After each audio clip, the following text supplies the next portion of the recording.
Buongiorno, ben ritrovati di nuovo in diretta come sempre fino alle 14:30 per informarvi su tutto quanto accade nel nostro territorio a partire dalla questione Covid, o meglio in particolare sul decreto Natale, sull'ordinanza, insomma tanta la carne al fuoco oggi. È una giornata importante perché si entra un po' nel merito del decreto Natale che è stato illustrato ieri sera, a sera tarda, 21:45, slittata più volte la conferenza stampa del Premier Conte e poi per capire anche come questa verrà, o meglio come l'ordinanza regionale che scatta oggi in Veneto, quindi dalle 14 i confini comunali chiusi, come si incardinerà all'interno del decreto Natale, una cosa che ovviamente spiegherà Zaia alle 12:30. Alle 12:30 c'è la conferenza stampa del governatore Zaia e intanto nel frattempo i vari comuni si attrezzano,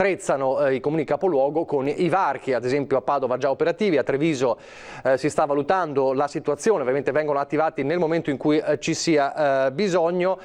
Questo è un po' il fulcro delle notizie di oggi, ma ovviamente ne parleremo anche di altro. Allora subito direi di dare una veloce letta, una ripassata a quelle che sono le principali quelle che sono le misure adottate nel decreto Natale, così per rinfrescarci un po' la memoria, perché poi è una giungla di norme, di normative appunto che bisogna ovviamente tenere ben presente. Allora, gli spostamenti vietati dal 21 dicembre al 6 gennaio, ovviamente ci basiamo su quelle che sono le slide di Palazzo Chigi, quindi insomma ufficiali.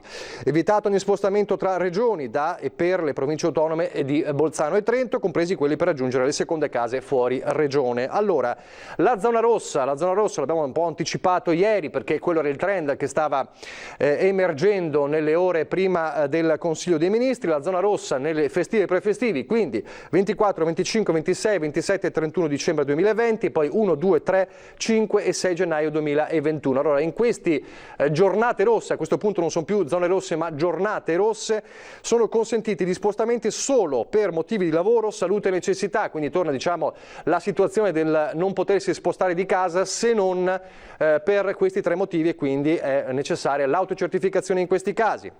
È consentita dalle 5 alle 22 la visita ad amici o parenti, massimo 2 persone. Questa è un po' la principale poi novità, la famosa deroga dei non conviventi, massimo 2 persone. Sono esclusi da questa deroga i figli minori di 14 anni, le persone con disabilità e conviventi non autosufficienti, appunto, che sono esclusi da questo conteggio. Questa è la novità insomma importante di questo decreto Natale. Come sempre in zona rossa è consentita l'attività motoria nei pressi della propria abitazione, l'attività sportiva all'aperto ma solo in forma individuale, come era insomma durante il lockdown, quindi solo nelle vicinanze di casa. Cosa è chiuso nella zona rossa? Lo ricordiamo: i negozi, centri estetici, bar e ristoranti, ma è consentito sempre l'asporto fino alle ore 22 e consegne a domicilio senza restrizioni.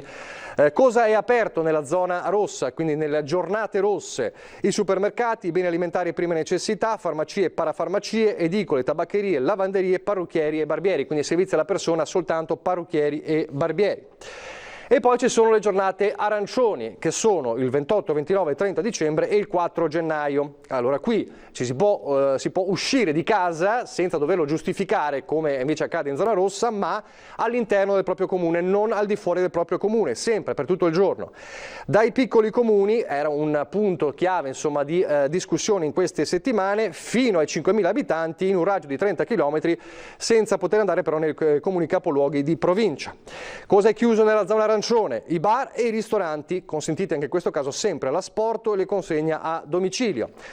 Cosa è aperto? I negozi fino alle ore 21. Questa è la situazione, insomma, per rinfrescarsi un po' la memoria. Allora, chiedo, vediamo, dovrebbe esserci in collegamento, chiedo al Ministro per i rapporti con il Parlamento, buongiorno e grazie per essere con noi, Federico D'Inca, buongiorno.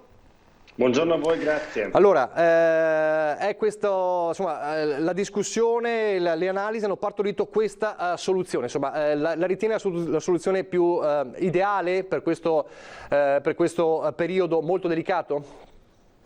Sì, ritengo la soluzione migliore perché Ci pone, diciamo, con grande attenzione alle varie giornate. Siamo ancora in un momento difficile per il nostro paese, in particolare per il Veneto, che ha oltre 4.000 casi al giorno. Vi sono regioni come Veneto che ha 4.000 casi al giorno con una RT superiore a 1.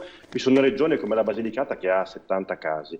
Quindi è un'Italia ancora una volta frammentata, però andava fermata ogni possibile aumento della curva dell'RT, come hanno fatto anche altri paesi in Europa, mi viene in mente la Germania, l'Olanda e altri ancora. Dobbiamo cercare di arrivare con la massima copertura, con un numero minore di casi che ci permette anche di ripristinare il contact tracing dopo con gennaio, momento in cui inizieremo la vaccinazione di massa, che fortunatamente molto probabilmente inizierà già a partire dal 21, dopo il 21 dicembre, quando appunto l'EMA dirà che il vaccino è appunto adottabile in tutta Europa. Quindi il 27 potrebbe essere appunto la giornata in cui iniziamo con le prime vaccinazioni nel nostro paese. Quindi una soluzione positiva che vede il paese diviso in zone rosse, in zone arancione e in zone gialle, quelle fino al 23, e poi chiaramente il 24, il 25, il 26, il 27 rossa, il 28, il 29 e il 30 arancione, il 31, l'1, il 2 e il 3 tornano ancora ad essere rosse, il 4 torna ad essere di nuovo una zona colore arancione e dopo il 5 e 6 torna rossa. Questo per limitare il contagio nel nostro paese. Senta, i rigoristi però arricciano un po' il naso, troppe deroghe dicono, ad esempio quella dei conviventi, non tutti erano d'accordo su questa linea dei non conviventi, massimo 2 persone. La linea è stata quella di consentire un minimo di socialità, ma i rigoristi, insomma quelli proprio più rigorosi, si chiedono come si potrà evitare situazioni di rischio con questa deroga. Beh, innanzitutto io mi fido dei nostri concittadini, sono convinto che capiranno le problematiche del nostro paese in questo momento. La deroga è fatta per non lasciare sole le persone come gli anziani sole, come le persone che hanno delle difficoltà. Cerchiamo di poter venire incontro con una deroga che mi sembra molto semplice: 2 persone nelle giornate rosse con i figli minori di 14 anni o con delle persone che hanno non l'autosufficienza si possono muovere all'interno di una regione e quindi possono andare a trovare un proprio familiare caro. Questa è semplicemente una ridottissima mobilità che si può avere in quelle giornate. Poi voglio anche far presente che insieme a questa indicazione, visto che questa soluzione è stata trovata dopo diciamo un lungo dibattito interno che ha visto anche chiaramente il Comitato Tecnico Scientifico apportare dati su cui prendere queste decisioni, sono stati messi anche a disposizione di bar e di ristoranti 650 milioni di euro che ci permettono di poter dare un forte contributo, come fatto ad aprile, per tutto quel settore importantissimo della ristorazione che sì, potrà comunque fare l'asporto in quelle giornate, ma che si troverà chiaramente in grave difficoltà. Faccio riferimento chiaramente ai tanti bar che in questi momenti hanno quella convivialità importante sotto le feste, che invece vedranno di molto calare i propri incassi. A tutti loro provvediamo con una disposizione di 650 milioni di euro con le stesse modalità anche di erogazione che si è avuto nell'ultimo periodo e che arriva direttamente all'interno delle casse dei ristoranti e dei bar. Senta, ci si chiede il controllo come sarà, l'ha un po' detto Conte, insomma non siamo in uno stato di polizia, quindi ci si affida un po' al buonsenso, però anche questo è un fattore di discussione. Noi non entriamo nelle case degli italiani, gli italiani hanno la massima libertà, hanno una grande coscienza civica, le persone hanno compreso le difficoltà del nostro paese e sono convinto che sapranno loro in qualche maniera autodefinirsi, o anche se vedono qualcuno che si comporta male, già loro stessi insomma indicare a queste persone che devono ritornare sulla retta via. Chiaramente poi vi saranno tutte le forze dell'ordine, come sempre hanno fatto. Loro va il nostro ringraziamento per il lavoro che sempre hanno fatto, che è quello di vigilare e di controllare insomma sul traffico in quei giorni. E poi un ringraziamento forse più grande per tutto il personale sanitario, per i nostri medici, i nostri infermieri, che anche in quelle giornate saranno lì a curare le migliaia di malati di coronavirus che sono nei nostri ospedali. In Veneto ve ne sono tante di queste persone e noi dobbiamo essere vicino anche a tutte quelle famiglie che hanno oltre 60.000 nel nostro paese, che hanno perso per colpa del coronavirus un proprio caro. Allora tutte queste cose ci devono far riflettere di come sia importante in questo momento avere precauzione, la massima attenzione, e noi abbiamo messo delle regole forti, sì è vero, ma che ci permettono di arrivare con una curva molto bassa a inizio gennaio. Da lì in poi partiamo con milioni di vaccinazioni nel nostro paese e il piano vaccini è pronto. Abbiamo messo in legge di bilancio oltre 600 milioni di euro anche per il piano vaccini e siamo pronti per poter iniziare questa campagna che è incredibile. Noi vaccineremo 40-50 milioni di nostri concittadini in brevissimo tempo e finalmente poi chiuderemo questo anno orribile del 2020 che sarà ricordato per tutta la nostra vita come l'anno in cui abbiamo subito il coronavirus. Una domanda tecnica, le ordinanze regionali, mi chiedo l'ordinanza per esempio del Veneto, decade con l'entrata in vigore del decreto Natale?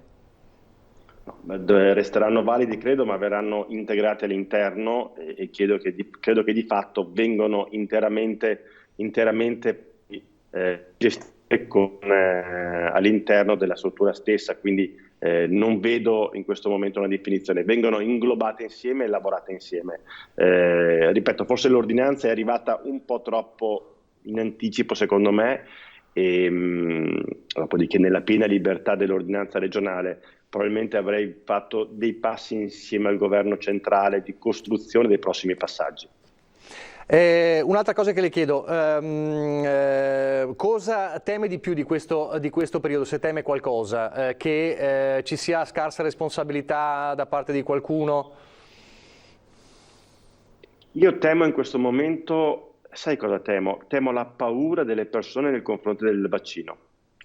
Io sono convinto che dobbiamo invece mettere da parte le paure del passato, bisogna essere convinti che in questo momento l'unica soluzione per costruire quei mattoni contro il coronavirus che diventano un muro altissimo che non permette più al coronavirus di entrare nelle nostre famiglie è fare affidamento alla scienza, mettere da parte le fantasticherie del passato, il complottismo del passato e valutare in maniera positiva questo lavoro enorme fatto dal mondo della scienza in questi ultimi 10 mesi, 15 mesi per trovare una soluzione al coronavirus. Io reputo questo fondamentale. Poi è chiaro che ci vorrà anche come posso dire, una fine anche a tutte queste polemiche che vedo. Io l'altro giorno in queste giornate ho visionato insomma degli atti anche di violenza gratuita da parte di una forza politica, in particolare della Lega, all'interno delle aule parlamentari. Polemiche, gesti violenti, non servono assolutamente a niente. Il nostro compito in questo momento è essere squadra Italia insieme per fare due cose che poi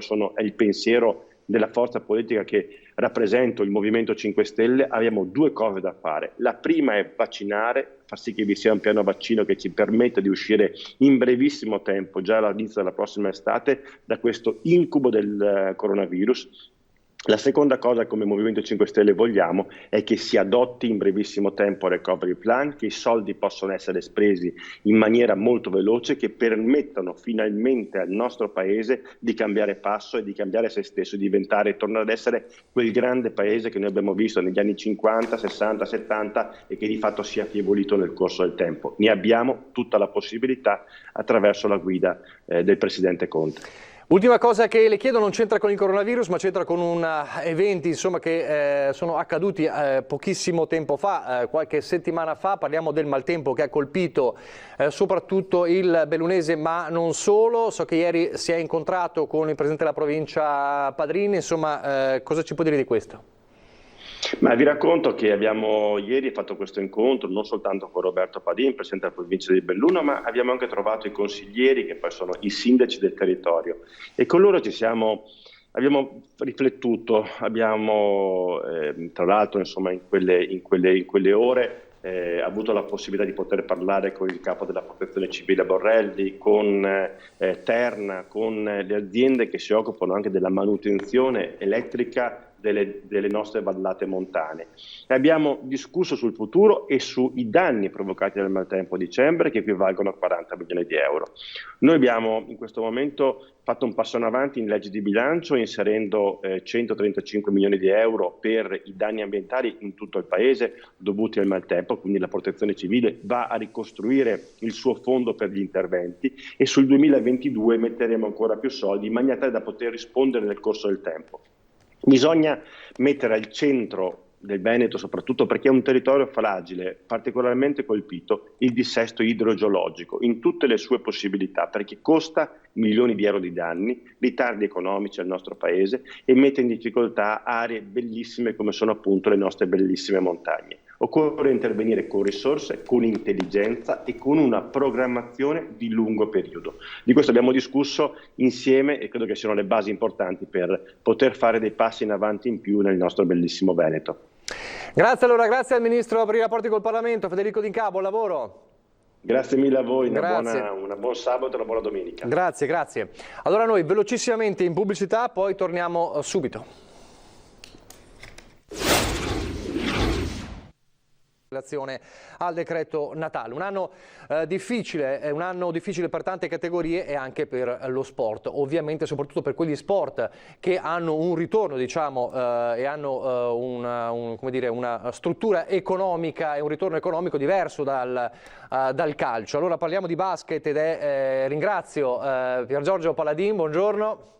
Buongiorno Nicola, buongiorno a tutti i telespettatori, buon pranzo. Vicepresidente del Consorzio Universo Treviso, per i pochissimi che non lo sanno è la struttura, diciamo, portante che gestisce, insomma, che segue l'avventura della De Longhi Treviso Basket. In questa avventura della Serie A che la De Longhi ha potuto assaporare ben poco, diciamolo, perché dopo la grande avventura della promozione, il primo anno è stato congelato, è iniziato quest'anno, il secondo anno in Serie A con tutte le difficoltà ovviamente di una gestione del Covid. Speriamo insomma che poi ci possa essere una Serie A goduta appieno. Allora, Piergiorgio, è iniziato questa stagione dopo il congelamento della scorsa stagione con tanti interrogativi.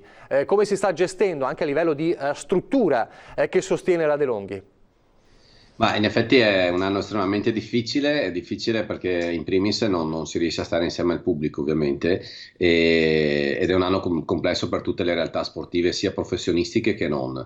Devo dire che noi a Treviso abbiamo la fortuna intanto di avere una base solida che è data appunto dal consorzio che è composto da 140 aziende e che sono appunto proprietari della società, però poi abbiamo anche un management che gestisce Treviso Basket che è molto preparato. È stato fatto un budget a inizio stagione molto prudenziale per fortuna e insomma per ora la squadra sta andando anche bene perché è al settimo posto in classifica e Coach Menetti con i suoi ragazzi stanno facendo veramente un bel campionato. Il primo assolutamente grande rammarico è proprio quello che il pubblico non possa assistere a queste partite. Tra l'altro siamo alla vigilia di una dei big match contro la Virtus, domani Virtus Bologna, uno squadrone che ha 10 volte il budget di TVB che però insomma dovrà assolutamente soffrire domani il Palaverde. Peraltro questo ancora, diciamo, penalizza ancora di più la De Longhi, perché la De Longhi ha notoriamente un pubblico tra i più caldi, già lo si diceva insomma anche quando la De Longhi non era in Serie A, tra i più caldi, tra i più importanti di tutto il settore professionistico, insomma di alto livello del basket.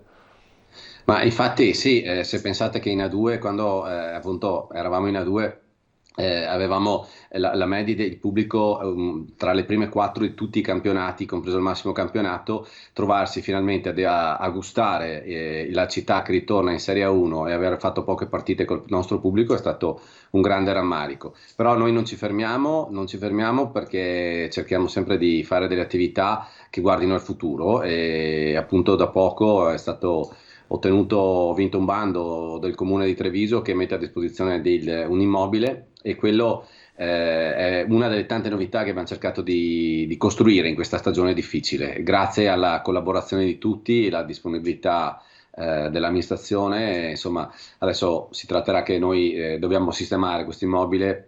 Ma la grande speranza è quella che l'anno prossimo, la prossima estate, si possa fare una campagna abbonamenti e che ovviamente prenda il via da questo negozio, da questo Treviso Basket Point. Quindi potrebbe avere questo scopo, insomma, proprio un punto per i tifosi, insomma, o per acquistare i biglietti, per gli abbonamenti, per il merchandising. Ma sai, in questo ormai anno nel quale noi siamo abituati a queste dirette via Skype o altre strumentazioni, io penso che c'è una voglia di vedersi di persona che è grandissima, e poter pensare che la prossima stagione abbiamo un luogo fisico nel quale i tifosi sanno di avere un punto di riferimento nella città che è capoluogo della provincia, che noi cerchiamo di rappresentare domenica dopo domenica, è uno stimolo in più a fare bene in questi mesi difficili e a garantire una continuità dell'esistenza della pallacanestro nella massima serie Treviso. Ecco, secondo te quale potrebbe essere il futuro del pubblico nel basket? Che sentore c'è da questo punto di vista?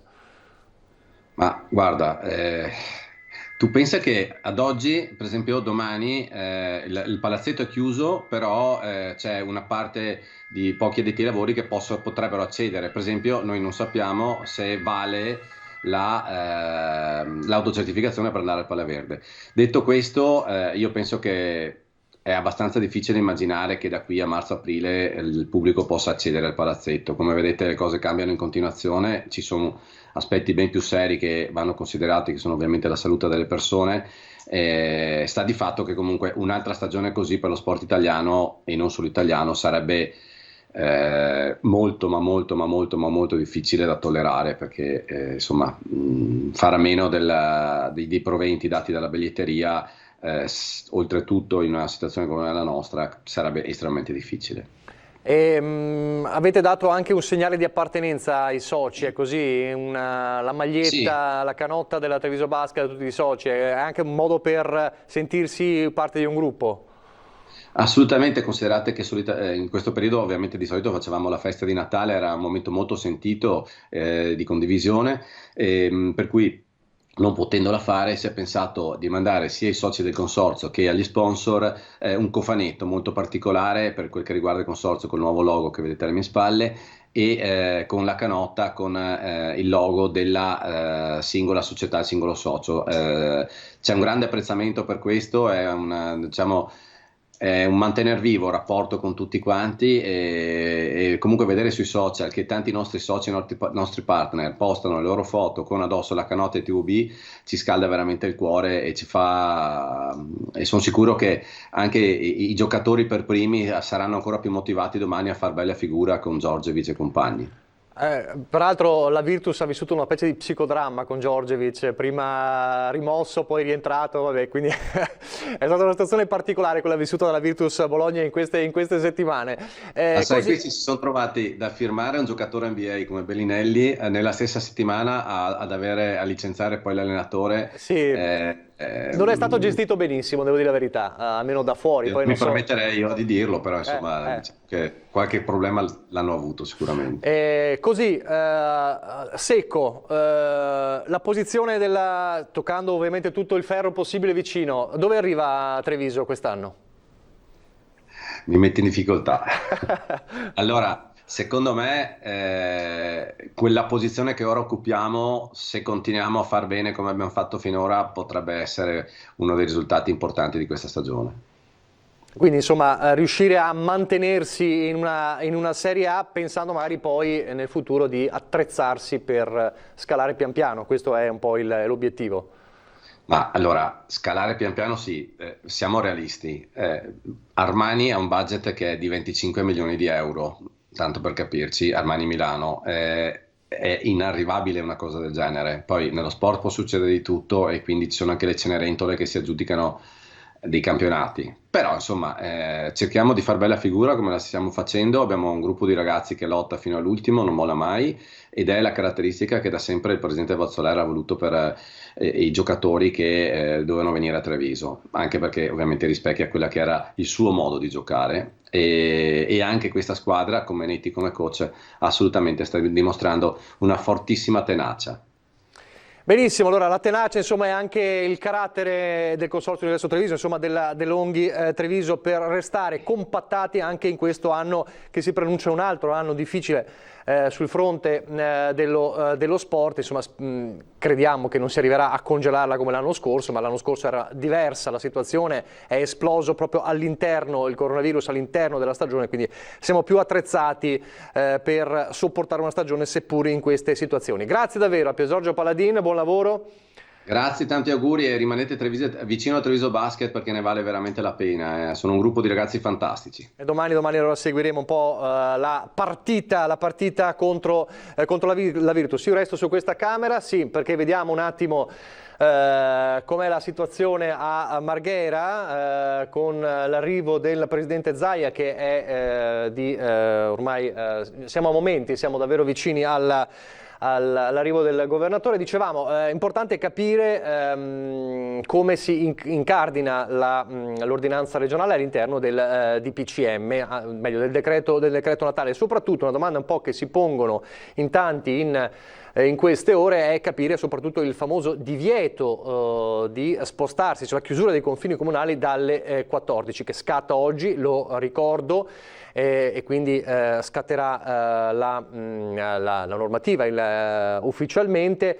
Capire se questa permarrà anche all'interno delle zone rosse, per esempio delle giornate rosse, perché all'interno delle giornate rosse c'è le deroghe che abbiamo raccontato prima, un po' che sono emerse in queste ore, consentono di poter visitare il parente con un massimo di 2 persone non conviventi, ma ad esempio l'interrogativo è questo: paradossalmente la decisione del governo consente di andare per esempio al pranzo di Natale in quella giornata senza limitazioni di tempo, ma la ordinanza regionale invece parla di comunque un ritorno prima delle 14. Questo limite delle 14 permarrà anche dal 24 in poi, quando scatterà di fatto il decreto Natale, oppure no? Allora, questa è una domanda importante, insomma, perché molti se lo chiedono proprio in queste ore in vista delle giornate di festività. Vedo che siamo ancora in attesa, allora non so se riusciamo a mandare il servizio, ovviamente stoppandolo nel momento in cui arriva Zaia, perché abbiamo pronto il servizio sui varchi che sono stati attivati a Padova questa mattina.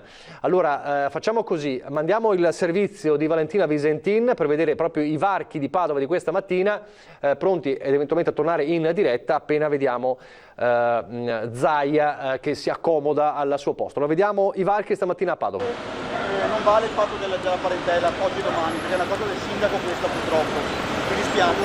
Ore 10 del mattino il centro di Padova viene chiuso alle auto, scatta l'ordinanza restrittiva del sindaco Sergio Giordani che fino alle 19 durante tutto il fine settimana impone il divieto di entrata di auto e qualsiasi mezzo a motore nell'area del centro storico. Tra Viale Codalunga e Via Trieste, uno dei varchi principali, fin da subito si sono formate code di automobilisti. La pattuglia della polizia locale spiega le regole.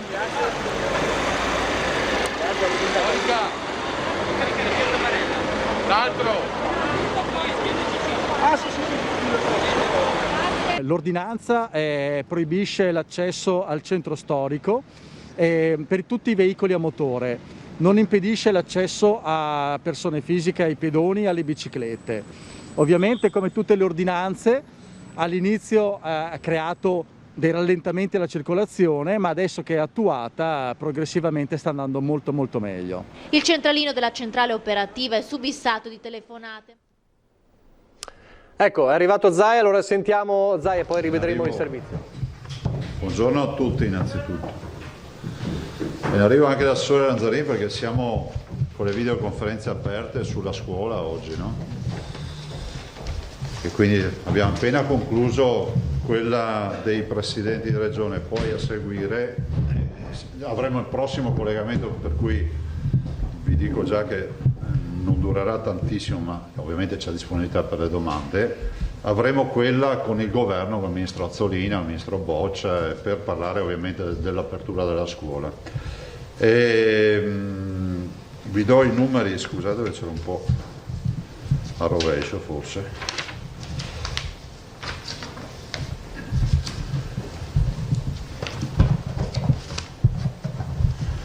Ecco qua. Allora, i test molecolari sono in questo momento 3.101.379 e invece quelli rapidi sono 1.531.024. Vi do anche i due dati. Allora, di molecolari nelle ultime 24 ore abbiamo fatti 18.924 e di rapidi ne abbiamo fatti 39.877 per un totale di 58.801 tamponi nelle ultime 24 ore, che è una macchina massiccia di tamponi. Allora, da questi 58.000 tamponi abbiamo avuto 3.834 positivi, che sono esattamente il 6,52%.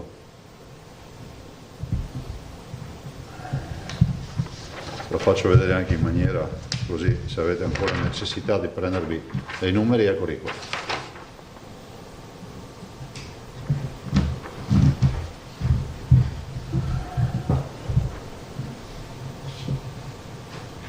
Quindi 58.801, 3.834 positivi, 6,52%.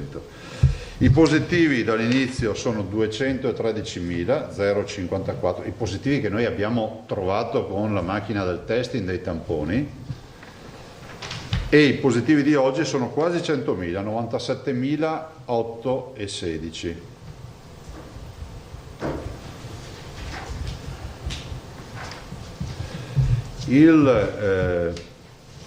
I dati poi, eccoli qua, il totale di ricoverati in questo momento sono 3.213,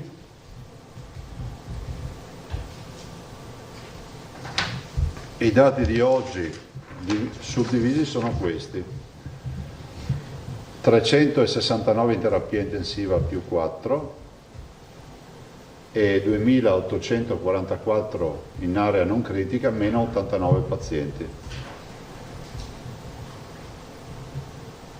Ok? I morti purtroppo sono 5.382 più 114.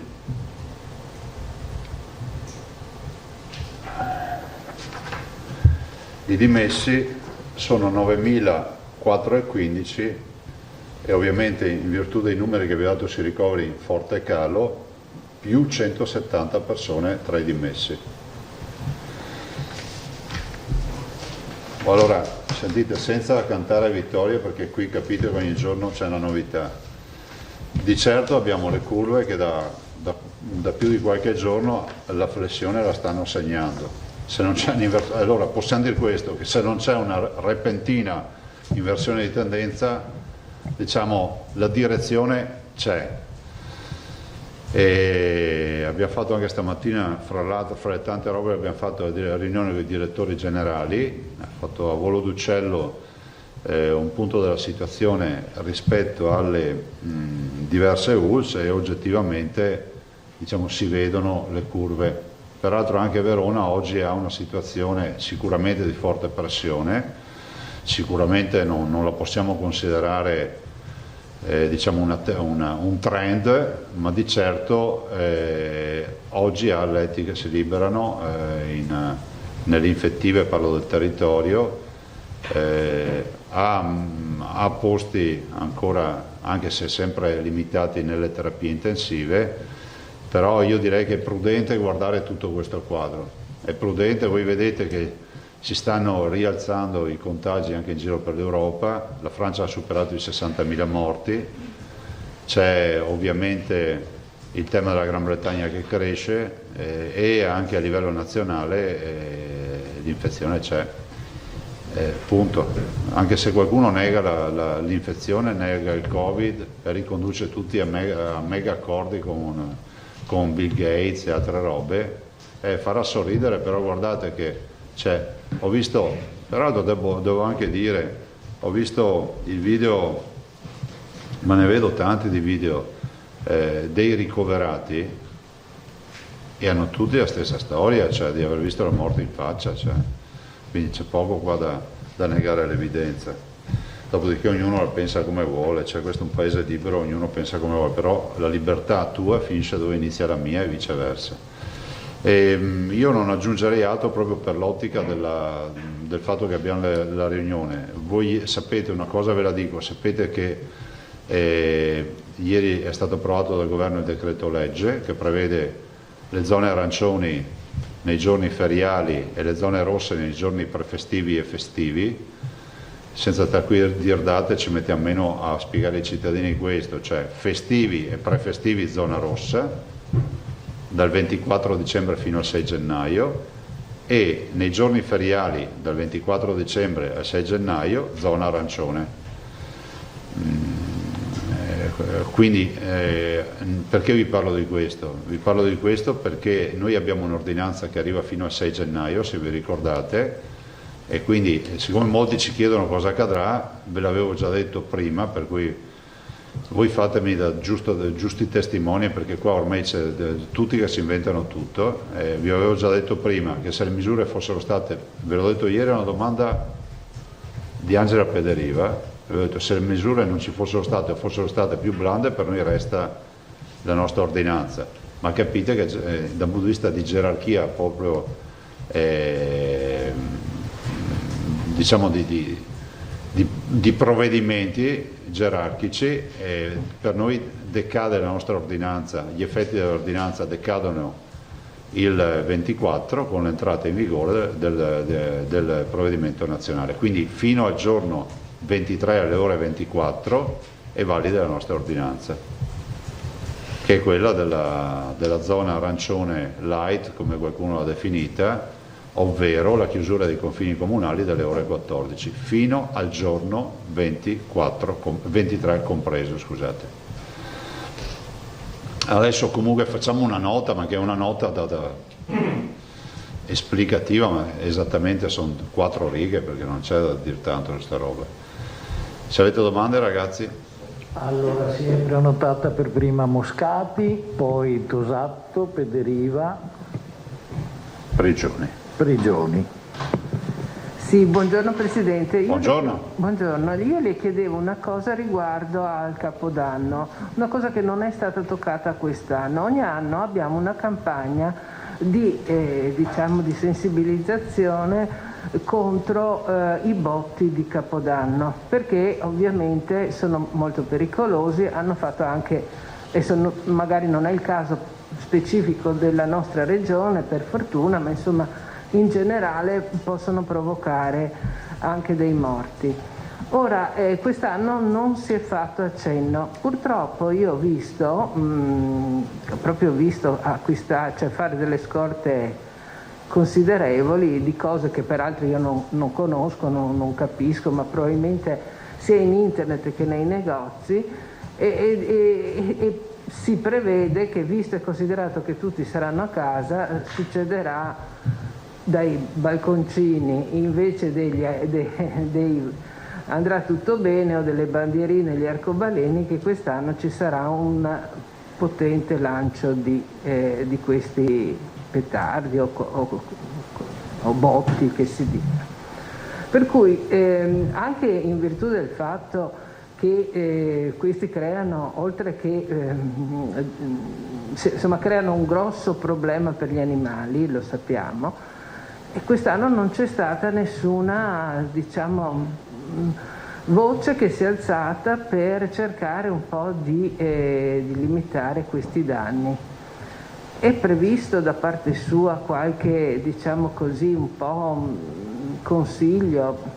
No, guardate, noi continuiamo a dire che tutte le attività, botti compresi, devono essere fatte nel rispetto della legalità e oltretutto come si dice, dell'attenzione personale, anche rispetto alla sicurezza personale delle altre persone, ma siamo fermi qui, cioè noi non abbiamo mai fatto campagne strutturali per i botti. No, campagne. Ovvio che poi c'è il tema prima della salute delle persone, e poi c'è anche quello degli animali, che poi vediamo che effetti ha. Bene, ecco, sempre ritornando agli animali, un'altra cosa che non è stata citata in queste regole è l'uscita ci è stato detto per motivi sanitari, per motivi di lavoro, per motivi di visite a parenti, eccetera, nel numero stabilito.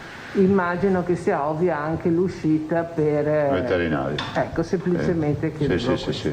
Ma c'è in tutte... Non veterinaria, per l'uscita sì, ovvio. Ma comunque c'è in tutte le regolamentazioni di tutte le zone questo, è previsto. È previsto. Sì, da sempre, anche durante il lockdown era previsto. Sì, no, ma era perché questa volta non è stato citato. Sì, è che tutto non riesce mai a mettere, no? Sì, certo. Grazie. Prego. Filippo Tosatto, grazie. Sì, buongiorno Presidente, buongiorno.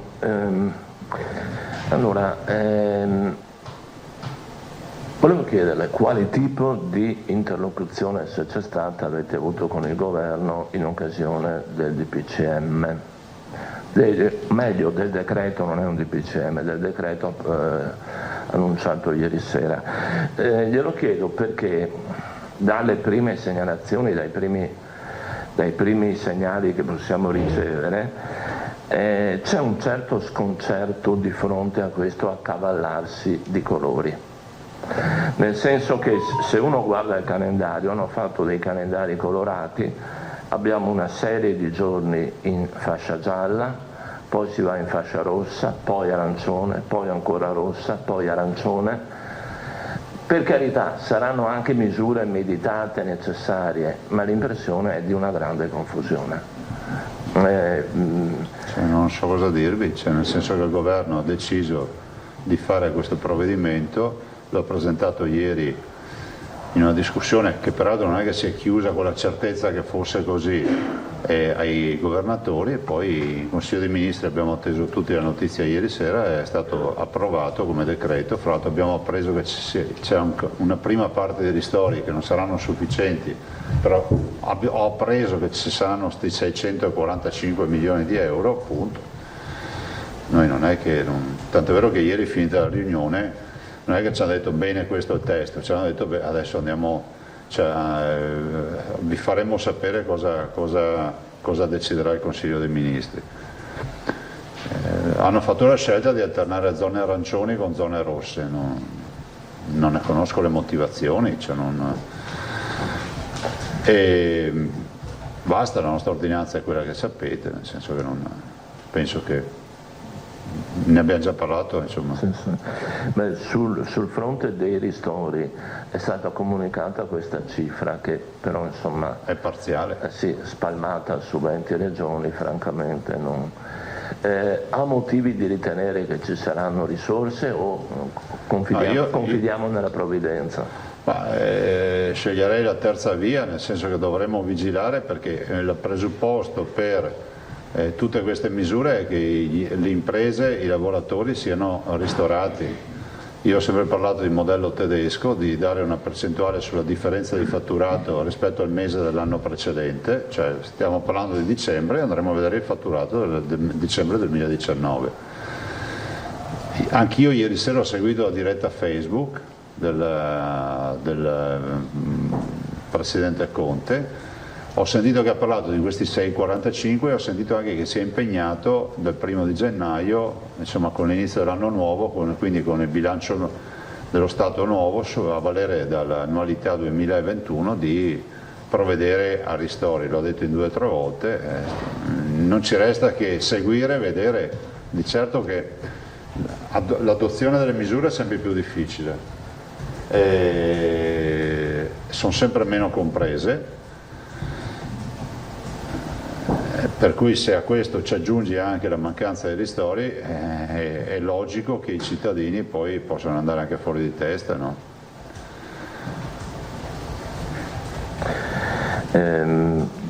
Due segnalazioni, poi io ho concluso.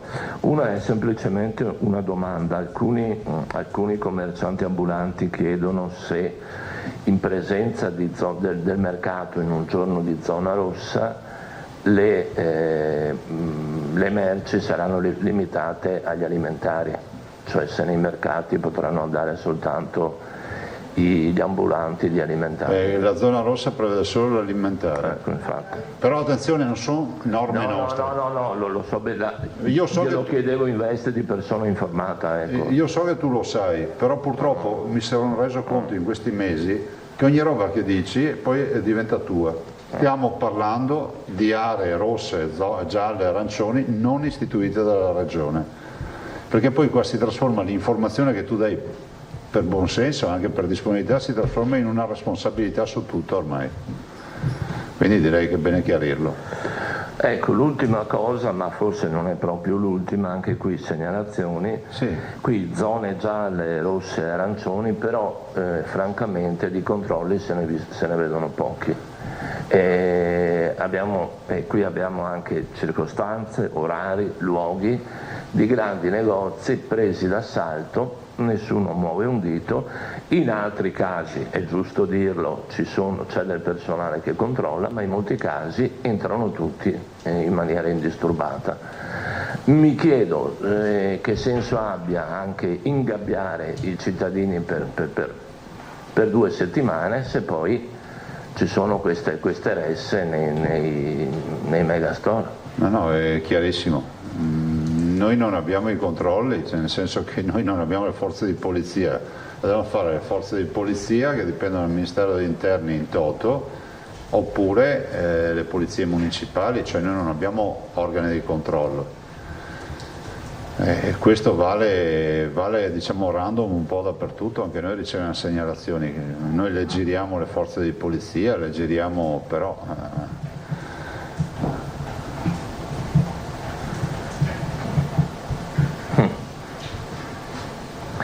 La vedo un po' scorato, diciamo così. No, guardate, cioè non... faccio il mio mestiere. No, guardate, non è un momento sicuramente facile, ma lo dico semplicemente perché giustamente i cittadini hanno bisogno di risposte, giustamente i cittadini si lamentano, però è altrettanto vero che non può essere che non si capisca che c'è un problema, che è quello di una pandemia mondiale. Adesso... Prego. Filippo? No, grazie. Allora, Angela Pederiva, grazie. Grazie, buongiorno Presidente. Detto che c'è una gerarchia costituzionale da rispettare, che quindi un decreto statale prevale su un'ordinanza regionale, lei comunque come autorità di protezione civile, lo sappiamo, potrebbe comunque fare dei provvedimenti più restrittivi, con o senza l'intesa del governo, ma insomma sono ammessi. Da questo punto di vista il fatto di non voler lasciare in piedi l'indicazione delle ore 14 è dovuta forse nel senso di lasciare dopo dal 24 in poi la limitazione che c'è da oggi sul sconfinamento dei comuni oltre le ore 14. Sì. Dico, il fatto di sospenderla con il giorno 23 e di non mantenerla anche nei giorni successivi è dovuta alla volontà magari di non alimentare la confusione nei cittadini, o ritiene che le misure comunque del decreto siano comunque sufficienti rispetto... No. Però no, spieghiamoci, la nostra ordinanza non è restrittiva come quella del governo, perché la zona arancione prevede la chiusura del confine comunale, non fino alle 14. Sì, mi riferisco al fatto che il governo ha lasciato la possibilità, per esempio, di andare a trovare una volta al giorno amici e parenti a casa con un massimo di 2 persone. Quindi ci sono delle maglie che il decreto lascia. L'ordinanza della regione in quel senso poteva essere più restrittiva nell'imporre comunque che queste visite ai parenti si potevano fare eventualmente al mattino. Io penso che i cittadini... Cerco di fare chiarezza nella certo, adesso ho capito. Io penso che la nostra ordinanza è meno restrittiva delle zone istituite. Dopodiché, siccome noi possiamo andare in ulteriore restrizione, penso che siano sufficienti le restrizioni adottate a livello nazionale. Cioè, perché se questo è il principio, uno dice vabbè, le zone arancioni trasformano in rosse, ma le zone rosse le puoi trasformare in lockdown totale, perché si può fare, guardate, io penso che sia assolutamente sufficiente. Noi da uno scenario giallo passiamo di fatto a uno scenario arancione light, arancione e rosso. Se voi vedete le schede che ci manda l'Istituto Superiore della Sanità sono chiare, scenario giallo, zona gialla, scenario 3 mi sembra, e dice una serie di misure che noi abbiamo adottato tutte. Lo dico a quelli che parlano per dare aria alla bocca. C'è un prontuario, non è che uno dice boh, è zona gialla, vedi, è colpa della zona gialla, ma c'è anche scritto cosa fare nella zona gialla, in base agli scenari della zona gialla o della zona arancione o rossa. Ok, quindi rispetto alle deroghe comunque ammesse dal decreto ritiene le misure complessivamente sufficienti? Assolutamente. Okay. Cioè noi non facciamo azioni più restrittive. Perfetto. Le abbiamo già fatte nei 4 giorni prima, 5 giorni, vorrei ricordare che da oggi fino al 23 noi abbiamo adottato misure restrittive. Certo. E per quanto riguarda la deroga che è stata concessa dal decreto alle uscite dai piccoli comuni sotto i 5.000 abitanti nel raggio di 30 km senza raggiungere il capoluogo di provincia, ecco, siccome ricordiamo che lei aveva chiesto per i famosi giorni di Natale, Santo Stefano e Capodanno la possibilità di sconfinare per andare a pranzo, manterrebbe comunque quella richiesta o ritiene sufficiente questa apertura che è stata ormai data? Purtroppo è una partita chiusa, cioè nel senso che i governatori l'hanno discussa e penso che il decreto che è stato fatto ieri sera sia tombale, a meno che il governo non voglia rivedere le sue decisioni. C'è quella dei 2 visitatori, oltre ai disabili, oltre ai minori dei 14 anni in accompagnamento, per cui da quello che ho letto io ad oggi mi sembra di capire che a pranzo di Natale lo puoi fare 2 più quelli, gli ospiti che ti ospiteranno a casa loro, cioè o viceversa, nel senso che i visitatori esterni sono 2. Eventualmente, ecco, vuol dire che se una coppia ha dei figli saranno in 4 se i figli hanno meno di 14 anni. Ultima e chiudo, qual è il suo giudizio sul decreto del governo? Proprio una domanda secca. Ma guarda, il giudizio è che questo decreto, da quello che è dato a sapere, esce da una indicazione del Comitato Tecnico Scientifico Nazionale, che anzi a me risulta che avesse chiesto misure ancora più restrittive. Noi abbiamo discusso come governatori, abbiamo sempre detto che siamo coscienti del momento, se devo esprimere un giudizio lo esprimo sul fronte dei ristori, perché il tema dei ristori è il tema fondamentale. Se non ci sono i ristori è un grosso guaio, perché pensate solo a ristoranti, bar e tutte quelle attività che comunque fanno cassa in questo periodo natalizio, che chiudono tutto, oltre a tutta la filiera, da quelli del magazzino dell'agroalimentare, la filiera del vino e poi tutti quelli che fanno turismo, perché il turismo, cioè, di fatto quest'anno ve l'ho ricordato con l'anno horribilis del turismo e tutte le altre attività, insomma non vorrei aver dimenticato qualcuno. Prego. Grazie, proseguiamo con Antonella Prigioni, poi Marco Bonet. Buongiorno Presidente, buongiorno a tutti. Buongiorno. Qual è l'orientamento? Lei diceva una conferenza stampa sul tema scuola, qual è l'orientamento in questo momento, se si può? Guarda, noi adesso avremo l'incontro con il Ministro Azzolina, sicuramente una posizione di responsabilità, nel senso che non c'è nessuno di noi che tifa per non aprire la scuola. Cioè, penso che la scuola, capito, sia, come si può dire, dogmaticamente in presenza, no? E quindi non è solo un fatto di fisicità, ma è proprio il rapporto con l'educatore, con chi ti insegna e che trovi a scuola, a parte il fatto che è un momento anche di socializzazione, è una fase della vita importante. Dopodiché ci sono 2 aspetti: la quantità, cioè a che livelli far attivare la scuola, perché se il floor, se la base è il 75%, ho l'impressione che più di qualche regione vada in difficoltà. Ma il primo di questi è che siamo in una congiuntura astrale particolare a gennaio, vaccini, Covid, influenza, apertura della scuola, bisognerà valutare anche la situazione epidemiologica di gennaio, perché oggi stiamo parlando di fatti che accadranno fra 20 giorni, mi sembra, no? Più o meno. Quindi in 20 giorni voi avete capito meglio di me che succede di tutto in un paese dal punto di vista sanitario. Quindi adesso noi torniamo su, inizia la riunione con il governo e lì porteremo la nostra posizione, che è questa, che è quella assolutamente di condivisione dell'apertura, ma non deve prescindere dalla situazione sanitaria, che poi non si dica Zaia diceva di aprire, adesso non apre più, e l'altro aspetto è relativo a quanto aprire, perché comunque il dato del 75% oggettivamente è impegnativo. Poi volevo chiederle, Conte ieri ha detto che il 27 dicembre è il giorno del vaccino, in Veneto il 27 dicembre che cosa succederà?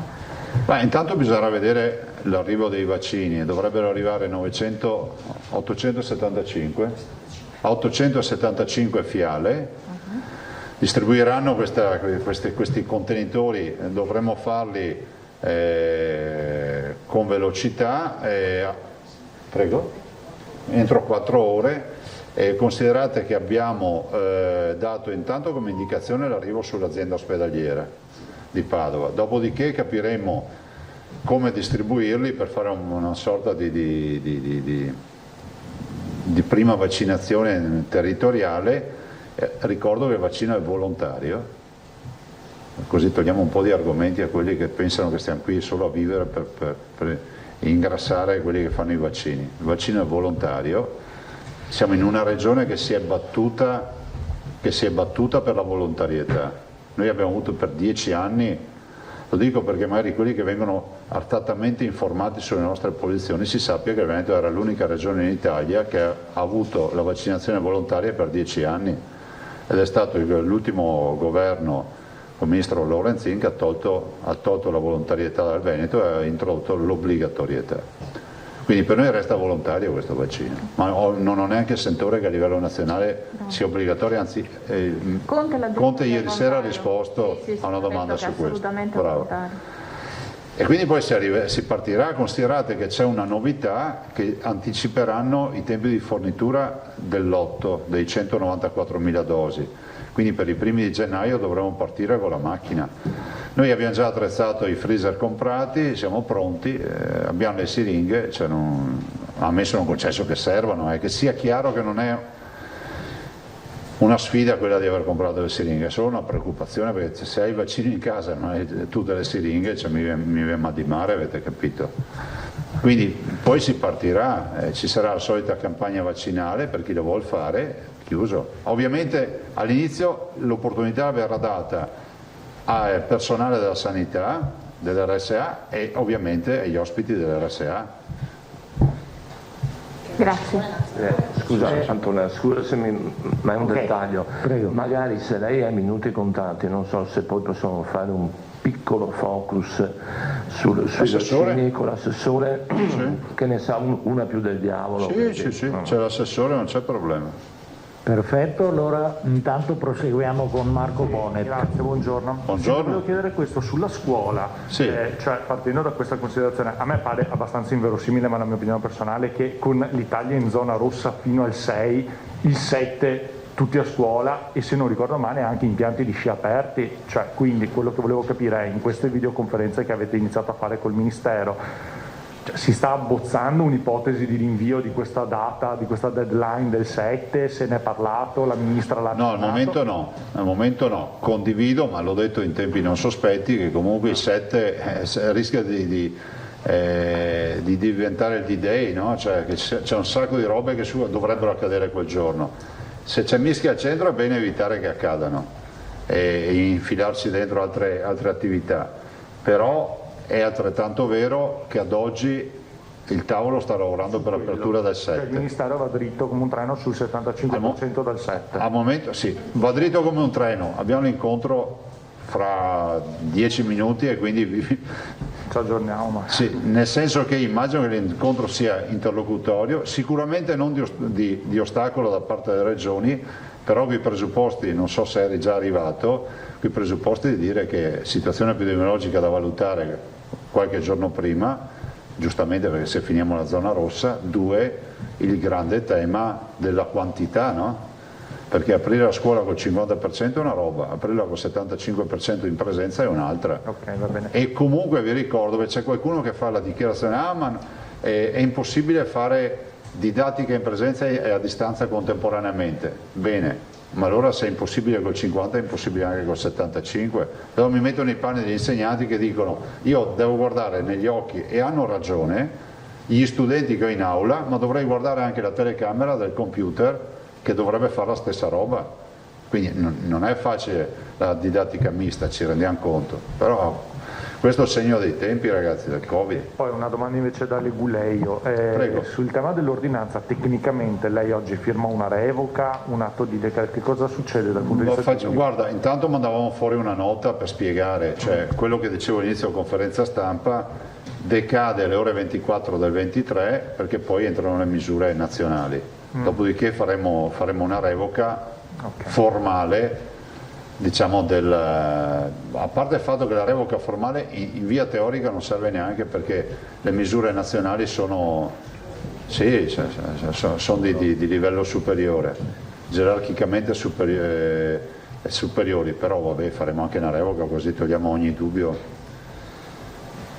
Ok, grazie. Grazie a voi.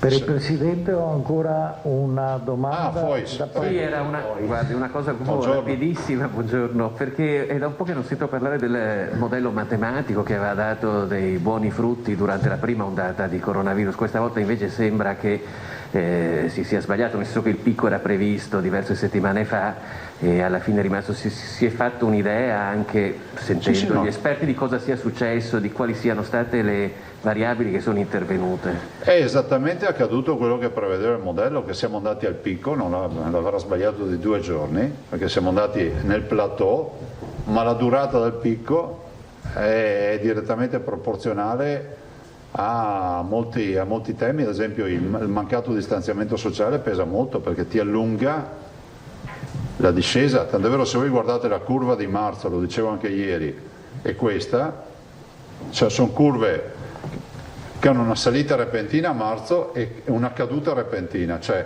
il picco l'abbiamo avuto a farla grande 10 giorni, se l'abbiamo avuto una settimana e poi ha iniziato a scendere.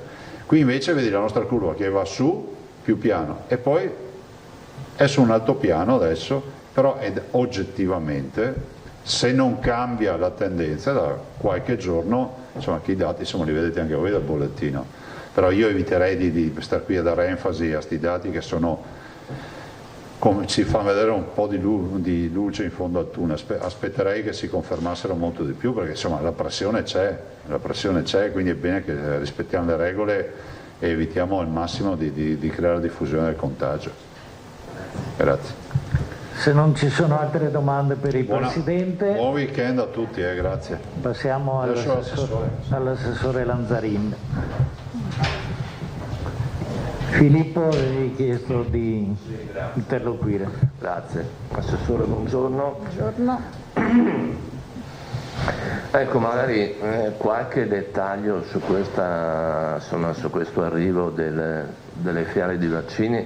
Pare di capire che il 27 arriveranno queste fiale, ci dice un po' dove arrivano, chi le porta, dove vengono smistate, i tempi. C'è stato ieri un incontro con il governo e con il ministro Arcuri, si è parlato nella prima parte di questo perché il 27 sarebbe una giornata in cui appunto, allora intanto le fiale arrivano allo Spallanzani il 25 mi sembra a Roma, questa prima partita, e poi dalla Spallanzani partono direttamente per le regioni. Le regioni dovevano individuare ognuna un punto e individuare anche il riferimento. Noi abbiamo individuato l'azienda ospedaliera di Padova e l'unità farmaceutica dell'azienda ospedaliera di Padova. Quindi le fiale dallo Spallanzani, quindi Roma, arriveranno a Padova il 27, sono, come diceva il Presidente, 875 dosi e stiamo ragionando adesso, non ho ancora una notizia da darvi rispetto a come le suddivideremo, in che modalità, perché arrivano e vanno consumate entro un tempo molto breve. Scusami, per dosi noi cosa intendiamo?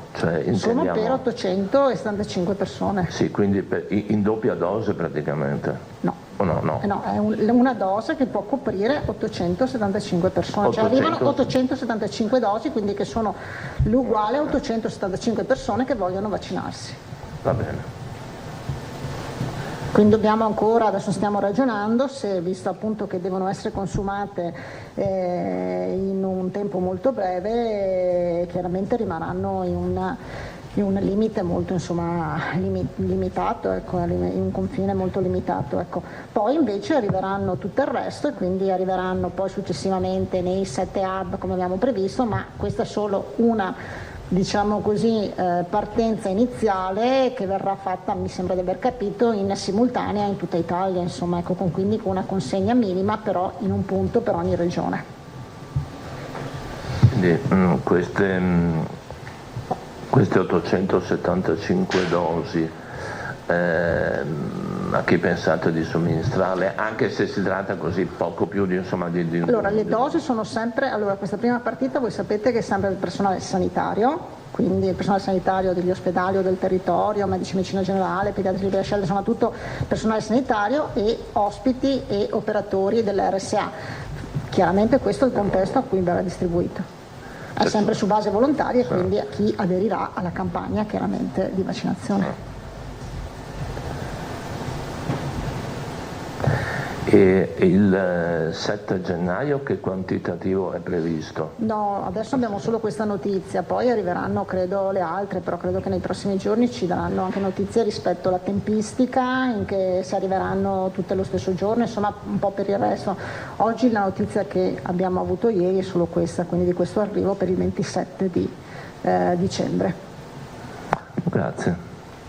Angela Pederiva. Grazie, buongiorno Assessore. A proposito dei quantitativi che arriveranno poi a gennaio, continua ad esserci una discrepanza nei numeri tra le 194.000 dosi che appunto il Veneto ha chiesto e l'ultima tabella che ha nuovamente diffuso la struttura commissariale, che sono circa 30.000 di meno. L'abbiamo già evidenziato perché allora siccome sono girati minimo 3 slide che avevano insomma un po' il piano vaccinale nazionale e quindi io adesso non lo so, però abbiamo già evidenziato, la direzione prevenzione ha già evidenziato che il nostro quantitativo è 184.000, 185.000 mi sembra sia l'ultima, 185.000 mi sembra.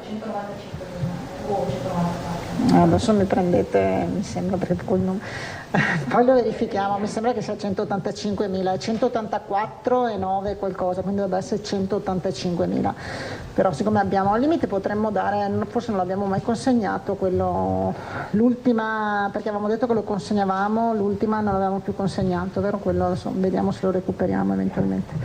Noi comunque settimana prossima saremo pronti, quindi penso che poi verremo anche qui a presentarlo con il piano regionale per quanto riguarda la vaccinazione divisa per fase, quindi sia per quanto riguarda, ci sta lavorando la prevenzione, quindi settimana prossima è pronto, sia per quanto riguarda la prima fase, la seconda fase e la terza fase, quindi la fase dei sanitari e del personale e gli ospiti dell'RSA, la seconda fase che è quella dei servizi essenziali, forze dell'ordine e altre categorie protette, la terza fase che è quella della popolazione indifferenziata, insomma viene così definita. Scusi. Prego Fois. È possibile più o meno stimare quando si arriverà per esempio alla fase 3 o è troppo presto? Da indiscrezioni che noi abbiamo in interlocuzione con il governo e con il commissario Accuro si dice che per metà anno, quindi per maggio-giugno insomma, dovremmo arrivare. Queste dovremmo è quindi condizionale, ma queste sono le indiscrezioni insomma, che dalle riunioni sono emerse. Tra l'altro si dice che non cambieremo molto le nostre abitudini, perlomeno quelle che abbiamo adesso di mascherine, di distanziamento sociale per un bel pezzo comunque, anche quando ci sono è già cominciata la campagna vaccinale. Beh, ricordiamo che comunque tra la prima dose e la seconda dose 21 giorni sicuramente insomma, le protezioni vanno utilizzate tutte, penso anche dopo, insomma poi adesso capiremo un attimo anche quando inizierà la vaccinazione e daremo anche delle indicazioni insomma in questo senso, di raccomandazione comunque. No, glielo chiedo perché ho letto da qualche parte che bisogna raggiungere credo il 70% dei vaccinati per poter tornare a la percentuale che si aggira attorno a questo 70-75%. Insomma. Un ultimo dettaglio. Prego. Io lo chiedo sempre, ma c'è non voglio dire una stima previsionale, ma un'aspettativa di massima sul numero di veneti che potrebbe aderire alla campagna? No, difficile dirlo, difficile fare credo qualsiasi tipo di stima, noi faremo chiaramente, ci sarà, voi sapete, una campagna informativa nazionale che quindi avrà valenza anche a livello nazionale su televisioni, su testate giornalistiche eccetera. Noi comunque stiamo già predisponendo anche una campagna informativa e di sensibilizzazione regionale. Dopo è difficile oggi, penso, far stime. Grazie. Bene, se non ci sono altre domande, prego. Queste riunioni per la scuola partecipa solo lei, c'è anche l'assessore Bonanza? No, ci siamo solo io e il Presidente adesso, perché la stiamo facendo da qui, insomma, con di Protezione Civile. Perché la riunione arrivava dall'incontro con il gruppo tecnico che c'era stato prima. Grazie a tutti e ci diamo appuntamento più avanti. Appuntamento che crediamo a lunedì ovviamente. Allora questa era la conferenza stampa del governatore Zaia, ha parlato anche l'assessore regionale della sanità Manuela Lanzanini, è finita un po' prima del solito, ma la sostanza c'era tutta, perché avete sentito, insomma, era il grande interrogativo di cosa sarebbe accaduto con il decreto Natale, diciamo varato dal governo e illustrato ieri sera, la tarda serata di ieri, dal Premier Conte. Ebbene, la risposta è quello che dicevamo già in apertura, insomma il cambiamento c'era, lo aveva già accennato Zaia un po' ieri. Dunque l'ordinanza del veto che scatta oggi fra 43 minuti esatti, cioè l'ordinanza che non consente di spostarsi dal proprio comune dopo le 14, varrà fino al 23, fino alla mezzanotte, diciamo, del 23, o meglio la mezzanotte del 24, come la volete intendere, insomma fino al 23, perché dal 24 entra di fatto in vigore il decreto Natale del governo, che ha misure più restrittive, perché costruisce, diciamo, instaura la zona rossa in festivi e prefestivi, e poi la zona arancione nei giorni feriali, ma una zona arancione appunto dove il divieto di spostamento dal proprio comune vale, diciamo, per tutto il giorno. Quindi l'ordinanza veneta decade dal 24 dicembre, o se preferite girandola, l'ordinanza veneta resta in vigore fino alla mezzanotte, diciamo, del 23, che poi porta al 24. Questo era molto importante da chiarire, appunto, per fare il punto della situazione dopo le misure del decreto Natale, che fra poco rivedremo per rinfrescarci le idee, perché ovviamente sono tante norme, vanno fissate. Zaia ha parlato anche della riunione importante, il vertice delle regioni col ministro Azzolina sul tema scuola, e quindi questo è un altro fronte che si apre. Il 7 è quel liberi tutti, sarà davvero così? Il D-Day l'ha chiamato Zaia, perché poi il decreto Natale vale fino al 6 di gennaio. Cosa accadrà dopo? Si riparte normalmente, è evidente che all'inizio poi del nuovo anno, ormai alle porte, anche l'andamento dei contagi e delle curve potrebbe far cambiare qualcosa, e quindi allungare nuovamente le restrizioni, o vedremo cosa accadrà. Vi faccio vedere.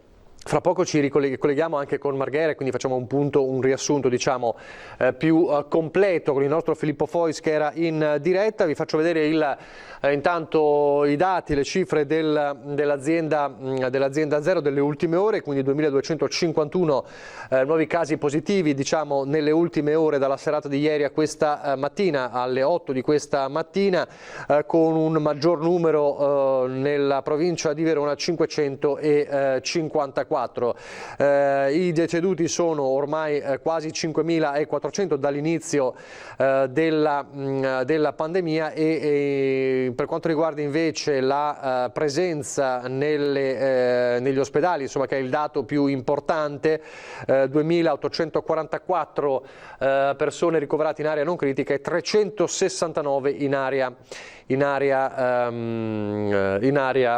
nella terapia intensiva, insomma il dato più importante. Nelle 24 ore il dato forte dei 114 decessi calcolati appunto sulle 24 ore. C'è però un dato importante, lo ha sottolineato Zaia, di una curva dei contagi che come dire, sta prendendo una china importante, cioè si sta flettendo e quindi è un segnale che potrebbe essere positivo. Questo insomma in sostanza è quello che è stato detto, e poi ovviamente se tornate a parlare del Vaccination Day del 27 di dicembre, un po' l'abbiamo anticipato anche ieri, fra poco vedremo un servizio su questo. Prima però direi di tornare a vedere il servizio che stavamo guardando, che è stato poi interrotto dall'arrivo di Zaia, per avere le notizie fresche di giornata. Allora, dicevamo, lo sappiamo, dalle 14, quindi fra 40 minuti scatta l'ordinanza di divieto di spostamento dai comuni, e nel frattempo i sindaci hanno avuto deciso di muoversi anche per regolare i flussi nelle città, nei centri, soprattutto in questo weekend pre-natalizio. Fra poco ci collegheremo anche telefonicamente con il comandante della polizia locale Andrea Gallo, che sta monitorando la situazione a Treviso, ma allora rivediamo quanto accaduto stamattina con l'attivazione dei varchi a Padova. Rivediamo il servizio.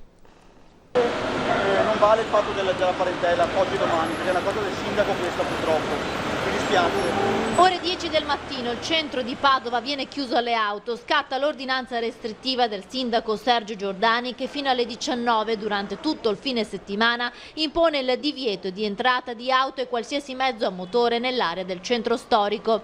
Tra Viale Codalunga e via Trieste, uno dei varchi principali, fin da subito si sono formate code di automobilisti. La pattuglia della polizia locale spiega le regole.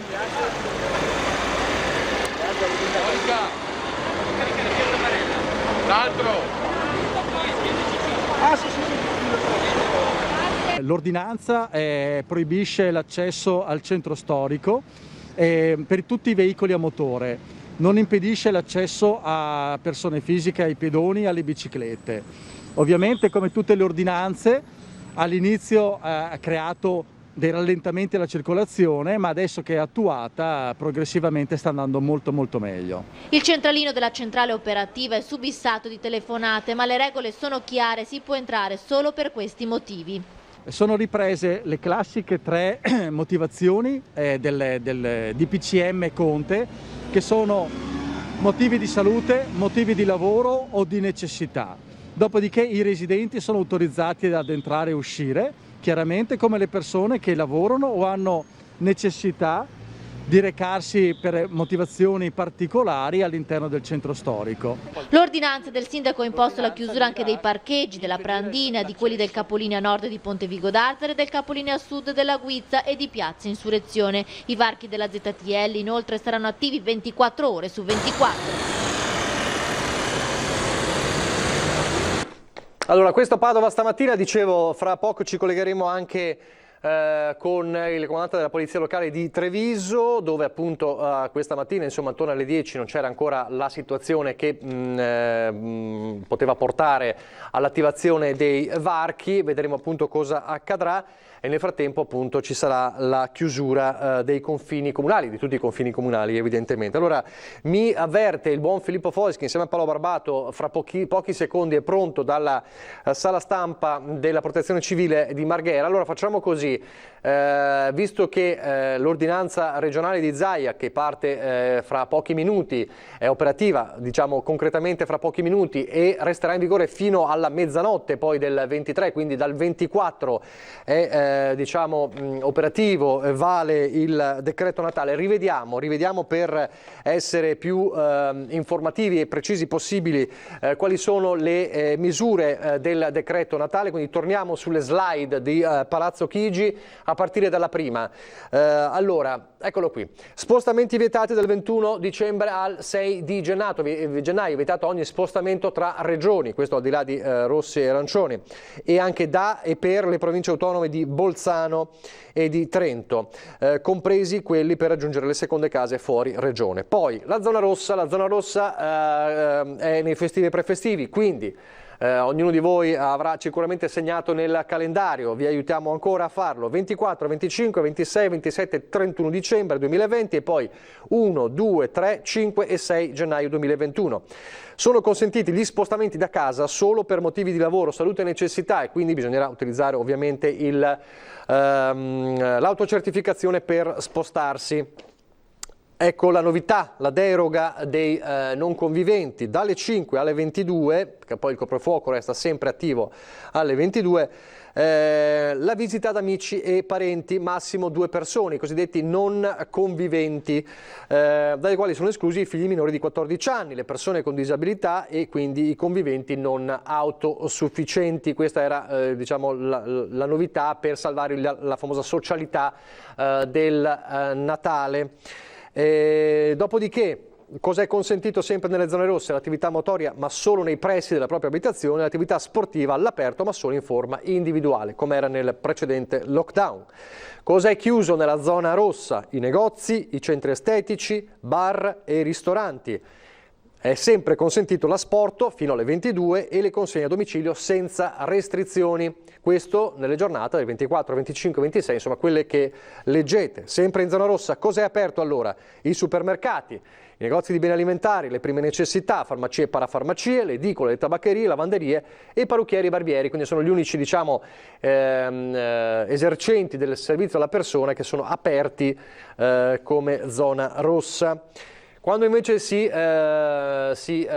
si trova, diciamo, nella giornata più che zona arancione, 28, 29 e 30 dicembre e 4 gennaio, è consentito lo spostamento al di fuori della propria abitazione, quindi non è necessario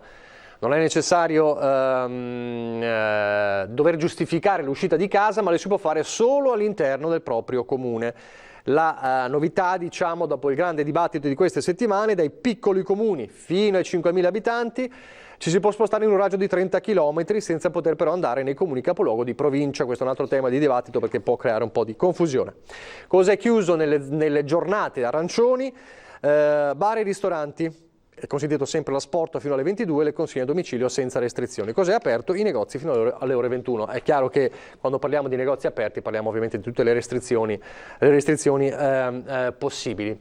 Questo è quello che entrerà in vigore dal 24 e quindi che sopravanza, diciamo così, anche l'ordinanza della Regione, che quindi decade dalla mezzanotte di quel giorno, ma è valida da oggi fino al 23. È così, Filippo Fois? Ho detto giusto? Che voto mi dai? Esattamente, giustissimo, e direi un 10 con lode. Benissimo, grazie. Noi Ottimo. tra l'altro, e ce lo diamo anche da soli perché siamo già pronti, eccolo qua.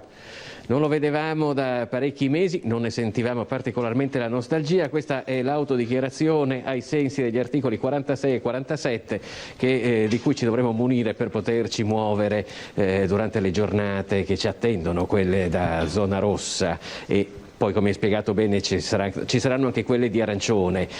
Qui, come vedete, siamo nella sala in cui si tiene il quotidiano incontro del presidente Zaia, oggi accompagnato dall'assessore alla sanità Manuela Lanzarin. Io farei un breve riepilogo anche di quella che è la fotografia in questo momento del Veneto.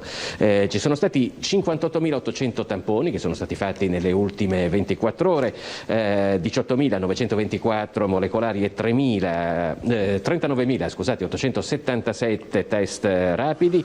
I positivi sono 3.834, vale a dire il 6,52%. I positivi attuali sono 97.816, praticamente una città di medie e grandi dimensioni del Veneto in questo momento è positiva al coronavirus. I ricoverati sono 3.213, di cui 369, 4 in più in zona critica. In area non critica sono 2.844 e sono quasi 90 in meno. Qua iniziano diciamo, le buone notizie.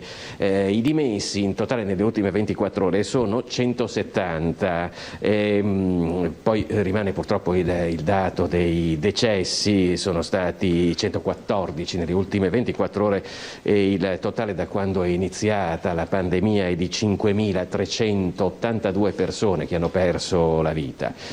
Sono curve in lieve discesa. Come sapete, noi abbiamo raggiunto il picco, l'ha ricordato anche poco fa il presidente Zaia, e siamo in una condizione di plateau, vale a dire invece di scendere siamo rimasti stabili, però iniziano a esserci primi segnali di una timida discesa che si annuncia evidentemente piuttosto lenta. Come sappiamo ci sono delle realtà differenti in Veneto, chi sta patendo di più e chi lievemente di meno, però insomma siamo ancora in una fase in cui non si può abbassare la guardia ed è quello appunto che si farà con i provvedimenti che sono stati adottati dal governo e che entreranno in vigore tra poco. Vi ricordiamo che rimane però al momento in vigore l'ordinanza regionale che chiude i confini comunali a partire dalle 14, per cui fino a che non entra in vigore il nuovo DPCM, quindi fino al 24 di dicembre, rimane però in vigore il divieto di spostarsi, tranne una serie di deroghe che sono state concesse, da comune a comune dopo le 14, quindi dopo le 2 di pomeriggio. Un tema importante che è stato affrontato questa mattina riguarda i vaccini. Come sapete, oramai possiamo dire che è iniziato il conto alla rovescia per quello che riguarda l'arrivo delle prime dosi di vaccini e anche le prime persone che si saranno vaccinate. Ebbene, il 27 è il giorno in cui arriveranno le prime dosi di vaccino in Veneto, il 25 saranno allo Spallanzani, 2 giorni dopo saranno iniziate a distribuire in tutta Italia. In Veneto arriveranno in questa prima tornata 875 dosi, non sono tante, ma chiaramente si tratta semplicemente della prima partita poi di una serie di consegne che saranno pressoché continue. La popolazione del Veneto è stata divisa in 3 fasce per ordine di precedenza nel vaccino. La prima, quella più urgente, sono 185.000 persone e sono il personale sanitario e gli ospiti della RSA. Poi sarà la volta delle forze dell'ordine, di una serie di persone che svolgono mestieri, per cui diciamo è ritenuta non proprio la priorità, ma la seconda priorità, e poi tutti i cittadini più o meno, ovviamente chi vuole un vaccino facoltativo, più o meno dovremmo arrivare a questa terza fase tra maggio e giugno del 2021.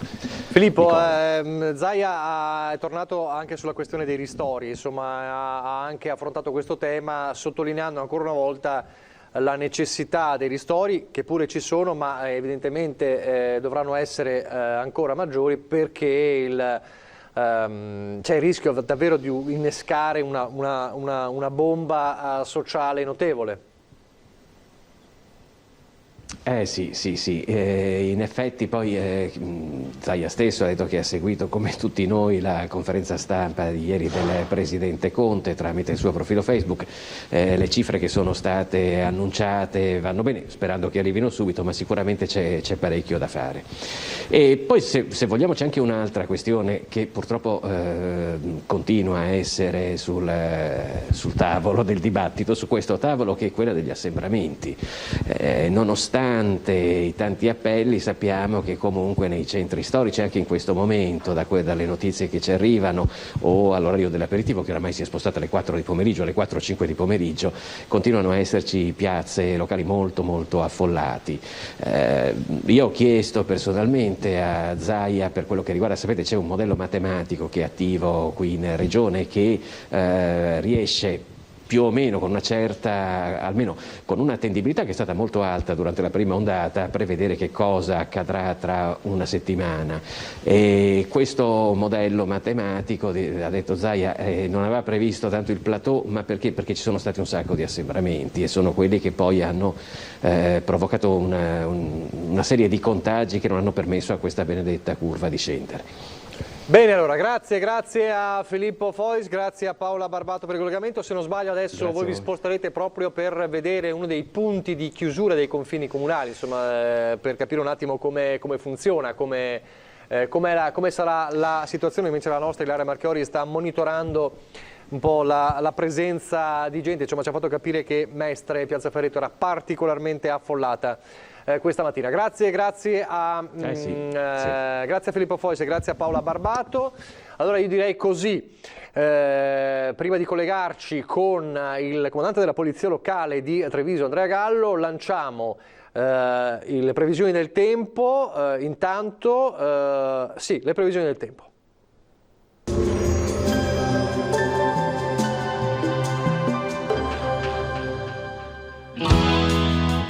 Il tuo dono può essere prezioso, pensaci. Bentrovati al meteo. Cala lievemente la pressione atmosferica, ma il tempo si mantiene tutto sommato stabile nel weekend prima delle festività di Natale. Il dettaglio di sabato 19 dicembre. sul Veneto il cielo risulterà sereno o al massimo poco nuvoloso, specie sulle zone montane e pedemontane. In pianura iniziali foschie e nebbie diffuse, in diradamento durante le ore centrali, e lasceranno così spazio ad un cielo sereno o poco nuvoloso. Solo localmente persisteranno anche durante il giorno. Temperature stazionarie, minime tra lo 0 e i 4 gradi, valori massimi invece tra gli 8 e i 10 gradi. Ci spostiamo ora sul Friuli Venezia Giulia, molte nubi ma non mancheranno timide schiarite soleggiate. Non sono comunque attese precipitazioni degne di nota. Temperature minime tra lo 0 e i 6 gradi, massime sui 9-11 all'incirca. Uno sguardo infine al Trentino Alto Adige, dove prevarrà il sole, tuttavia con qualche addensamento, specie sui settori meridionali della regione. Temperature minime intorno allo 0-1 grado, massime sui 7-8 all'incirca. Dal meteo di Antenna 3 per ora è tutto, grazie per l'attenzione e arrivederci.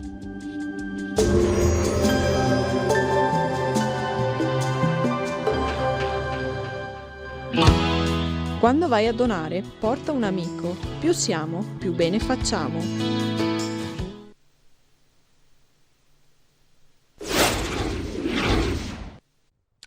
Rieccoci in diretta, allora torniamo a parlare del controllo, diciamo, dei flussi di persone nei comuni capoluogo. Allora ci colleghiamo in diretta telefonica con il comandante della Polizia Locale di Treviso, Andrea Gallo. Buongiorno e buon lavoro.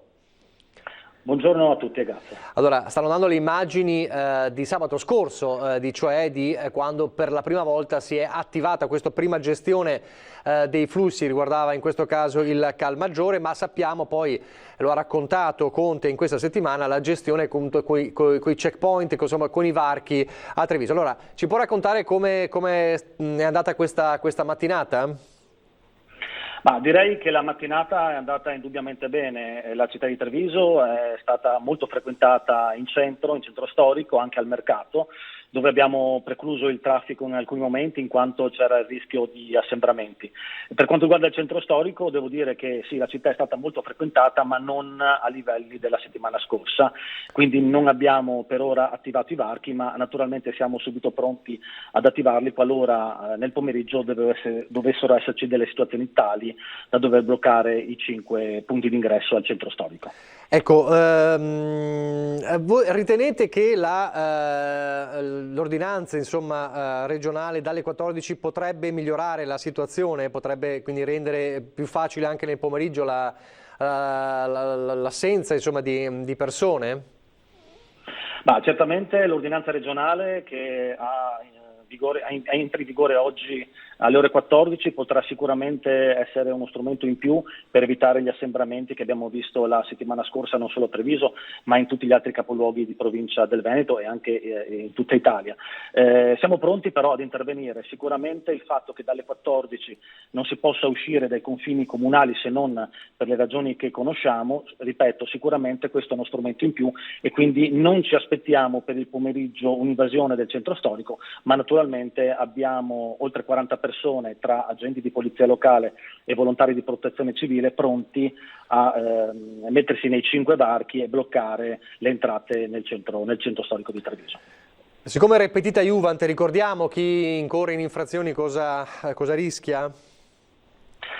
Certo, lo spostamento dopo le 14 prevede la sanzione prevista poi a livello nazionale, e cioè 400 euro di sanzione, però se commessa a bordo di un'autovettura, un autoveicolo in generale, la sanzione viene aumentata di 1/3. Quindi il consiglio naturalmente è di rispettare in modo scrupoloso le norme, anche perché noi dopo le 14 avremo delle pattuglie dislocate in tutto il territorio comunale per verificare che l'ordinanza regionale venga osservata scrupolosamente. Ecco, l'ultima domanda che le chiedo e poi la lascio lavorare perché insomma sta girando per controllare e monitorare come sempre la situazione. Ieri è stato illustrato il decreto Natale, peraltro l'ha detto stamattina Zaia, l'ordinanza regionale decade dal 24 perché poi entrerà in vigore il decreto Natale che è più restrittivo. ovviamente la grande domanda è i controlli che controllerà, insomma lo sforzo che viene fatto dalle forze dell'ordine in questi mesi e anche in questi giorni è notevolissimo, quindi sarete ovviamente chiamati a ulteriori controlli che potrebbero essere, come dire, uno sforzo che potrebbe essere alleggerito richiamando come sempre il buonsenso, questo è il concetto. Ma lo abbiamo sempre detto, con le sanzioni, le multe non si può risolvere questa situazione molto critica in Veneto e in tutta Italia, per cui certo i controlli ci saranno, c'è un tavolo tecnico coordinato da prefettura e questura tra tutte le forze di polizia, per cui sicuramente i controlli ci saranno, i controlli saranno sicuramente anche aumentati, però ripeto non è con i verbali e con le sanzioni che si può risolvere questa situazione. Devo dire che si sta registrando proprio nella giornata di oggi un continuo flusso di chiamate alla centrale operativa del comando, perché giustamente le persone vogliono avere informazioni circa tutti i provvedimenti che ci sono in essere, quindi devo dire che c'è un carico del lavoro non indifferente, perché in questo momento non c'è moltissima chiarezza tra tutti i provvedimenti, quindi il compito anche nostro come polizia locale è di dare informazioni in modo tale che tutti gli utenti possano sapere se muoversi e quando muoversi. E qual è la domanda, e poi la lascio, che fanno più spesso? Ma la domanda che fanno più spesso è capire cosa significa essere in zona arancione, cosa significa essere in zona rossa, se si può andare fuori dal comune, se si può andare a trovare le persone anziane, i propri parenti, quindi noi stiamo dando queste informazioni. Naturalmente dopo il decreto approvato ieri ci aspettiamo anche il DPCM che di fatto va a regolamentare quello che è previsto nel decreto, e quindi probabilmente ci saranno altre informazioni, però diciamo che queste sono le domande più frequenti che arrivano in centrale operativa. Grazie allora, grazie al comandante Andrea Gallo e buon lavoro, ovviamente ci aggiorneremo poi nel pomeriggio per capire com'è la situazione. Grazie davvero. Grazie a voi. Grazie. Allora, mentre emerge un dato certamente non positivo ma che riguarda l'Italia, secondo uno studio della Johns Hopkins University, una delle maggiori università al mondo, l'Italia ha 111,23 morti ogni 100.000 abitanti ed è la prima al mondo per morti ogni 100.000 abitanti, lo stiamo leggendo dal Corriere della Sera, ed è prima seguita da Spagna, Gran Bretagna e Stati Uniti. Questo è un dato insomma certo che non fa certo sorridere. Adesso allora ha parlato Filippo Fois prima della questione vaccini, sono 800 e vado a memoria 75 le dosi di vaccino per questo Vaccination Day del 27 di dicembre, questa come dire la prova generale di quello che poi accadrà a gennaio. Allora le ULSS si stanno muovendo, vediamo allora come si sta muovendo l'ULSS 8 di Vicenza per questa giornata. Domenica 27 dicembre è il V-Day della vaccinazione anti-Covid. Dopo il via libera dell'EMA al vaccino Pfizer in Europa, sono in arrivo anche all'ULSS 8 il vaccino, le siringhe speciali, mentre in giornata è arrivato il frigorifero per conservare il vaccino a bassissime temperature. Vaccinazione che in questa prima fase riguarderà, lo ricordiamo, il personale medico-sanitario, compreso quelle nelle case di riposo ed amministrativo. Per l'azienda sanitaria Berica si tratta di 6.000 dipendenti. Sarà una sequenza che farà partire intanto i reparti maggiormente esposti sul tema Covid, quindi viene a dire le terapie intensive, le malattie infettive, tutta l'area internistica, e dopo probabilmente daremo spazio prima di tutto a chi non ha ancora contratto il Covid. In queste ore l'intera struttura dell'USL è al lavoro per organizzare modalità e giorni in cui effettuare la vaccinazione. Una volta entrati a regime, ma ci stiamo già lavorando adesso, apriremo più punti vaccinali per tutti i nostri dipendenti e quindi dovremo velocemente, noi ragioniamo veramente di un paio di settimane di aver vaccinato tutta l'azienda o tutti coloro che in azienda decidono di vaccinarsi. Si lavora a livello informatico affinché chi fa il primo vaccino abbia già la prenotazione fissata per il richiamo. Se la questione carenza personale medico per il vaccino non è in discussione, si sta lavorando sulla creazione di team gestiti a loro volta da un medico. Rimane aperta invece quella di chi non vorrà vaccinarsi anche nell'ambito sanitario. Stiamo quindi lavorando non tanto su un consenso informato alla vaccinazione, ma su un dissenso motivato, che questo chiaramente è nell'ambito della libertà ovviamente di ognuno di noi.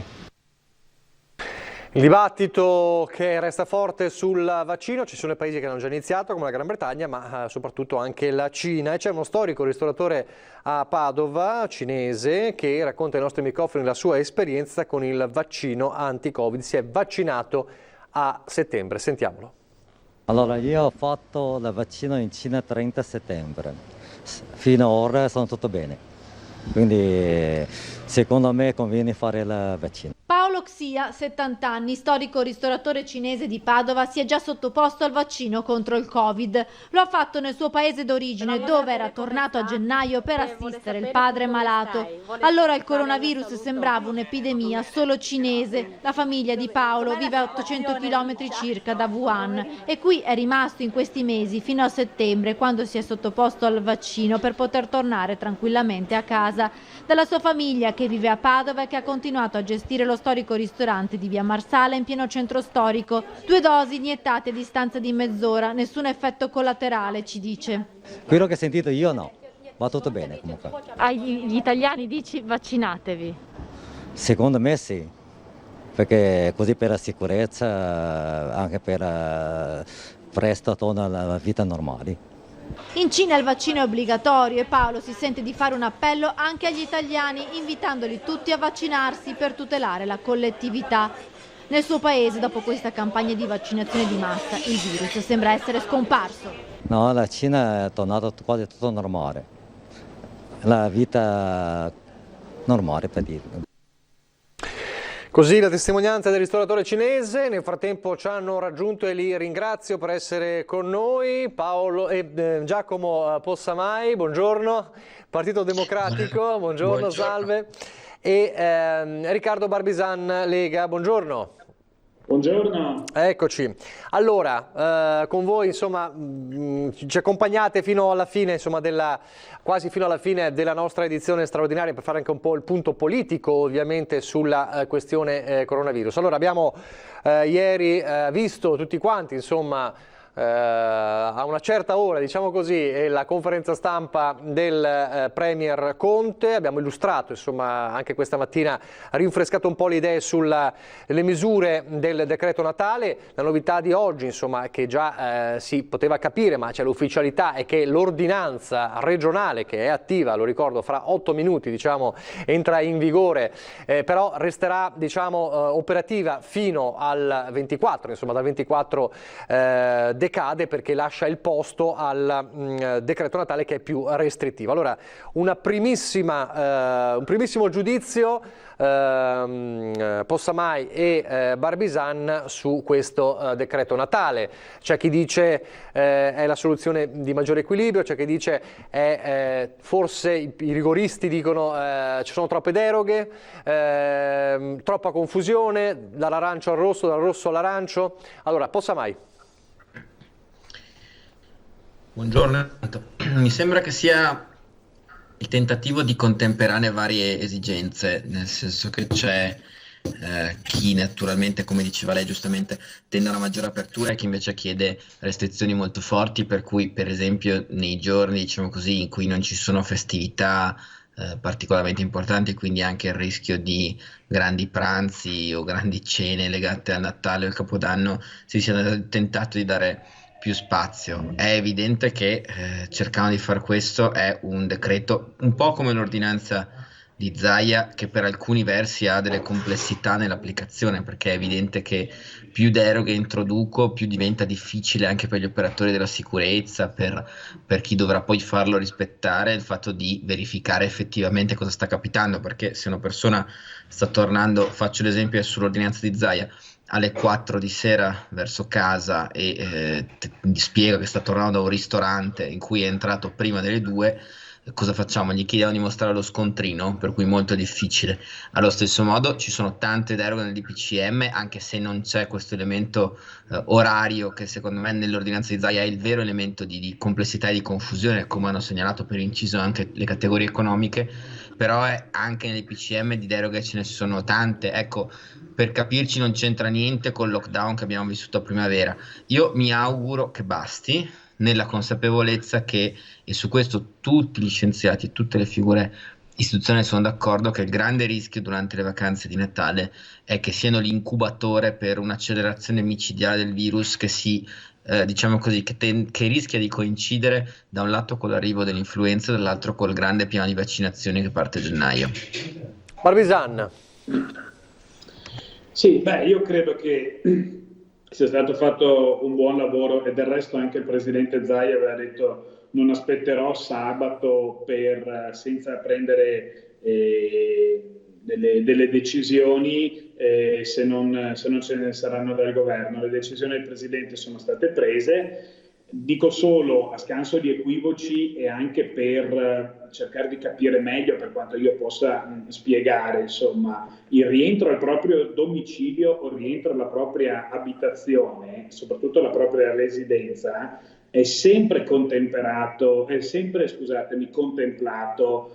tra gli spostamenti possibili. Quindi, così io lo dico anche per i cittadini, questo era durante il lockdown e questo io credo che sia anche in un momento come questo, sia che sia in vigore l'ordinanza del presidente Zaia, sia che sia in vigore l'ordinanza del presidente Conte. E se si torna alle 4, se si è in viaggio alle 4 del pomeriggio ma si sta tornando presso la propria residenza, è sempre possibile farlo. Quindi diciamo che cerchiamo anche di aiutare i cittadini nella comprensione di questa sommatoria di decreti che magari può sembrare complicata, e cerchiamo anche di utilizzare il buon senso nell'applicazione e anche così noi nella comunicazione politica di dare almeno qualche certezza, nel senso che il rientro alla propria abitazione io ritengo che sia sempre contemplato tra gli spostamenti possibili a qualunque ora del giorno e della notte.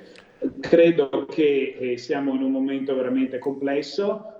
Io devo dire che apprezzo un po' di più l'ordinanza del presidente Zaia perché è lineare nel corso dello scorrere del tempo, invece il DPCM, come si può dire, mutua quella questione del giallo, del rosso, dell'arancione, che era prima territoriale, adesso diventa una scansione temporale e quindi rischia di fare confusione. Però guardi, adesso non mi pare il momento di fare eccessiva polemica. Certo, si poteva essere più chiari. Io credo solo che in questo momento dobbiamo attenerci alle regole e poi ci verrà un momento nel quale, finita questa cosa, si trarranno le conseguenze politiche e amministrative di tutto ciò che è stato fatto da fine febbraio ad oggi. Oggi non è il momento della polemica, però le somme un giorno o l'altro si tireranno.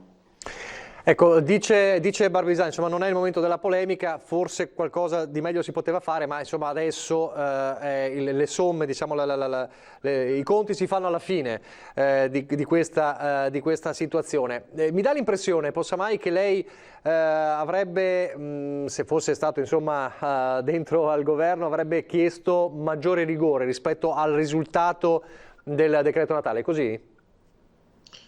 In realtà c'è un punto che non è stato sottolineato abbastanza in questi giorni, ed è che il governo ha un elemento di complessità che è questo. Il Veneto oggi vive una situazione che è la situazione più grave a livello nazionale, se guardiamo i morti e i contagi. Anche ieri, quando il presidente Zaia si è collegato con l'aula consiliare, io su questo l'ho ribadito con forza, cioè Zaia ha costantemente questo atteggiamento in queste settimane in cui cerca di giustificare, cioè di spiegare quello che sta capitando, ma cercando attribuzioni o legami numerici, tipo, faccio un esempio classico, quello che lui usa sempre sui tamponi, cioè lui dice, ma il tasso di positività dei tamponi del Veneto è in realtà basso rispetto ad altre regioni. Il punto oggi non è più questo, cioè il punto è che il Veneto da settimane è la regione con più morti e con più contagiati ogni giorno. se noi guardiamo anche solo alle settimane, diciamo così, che ci dividono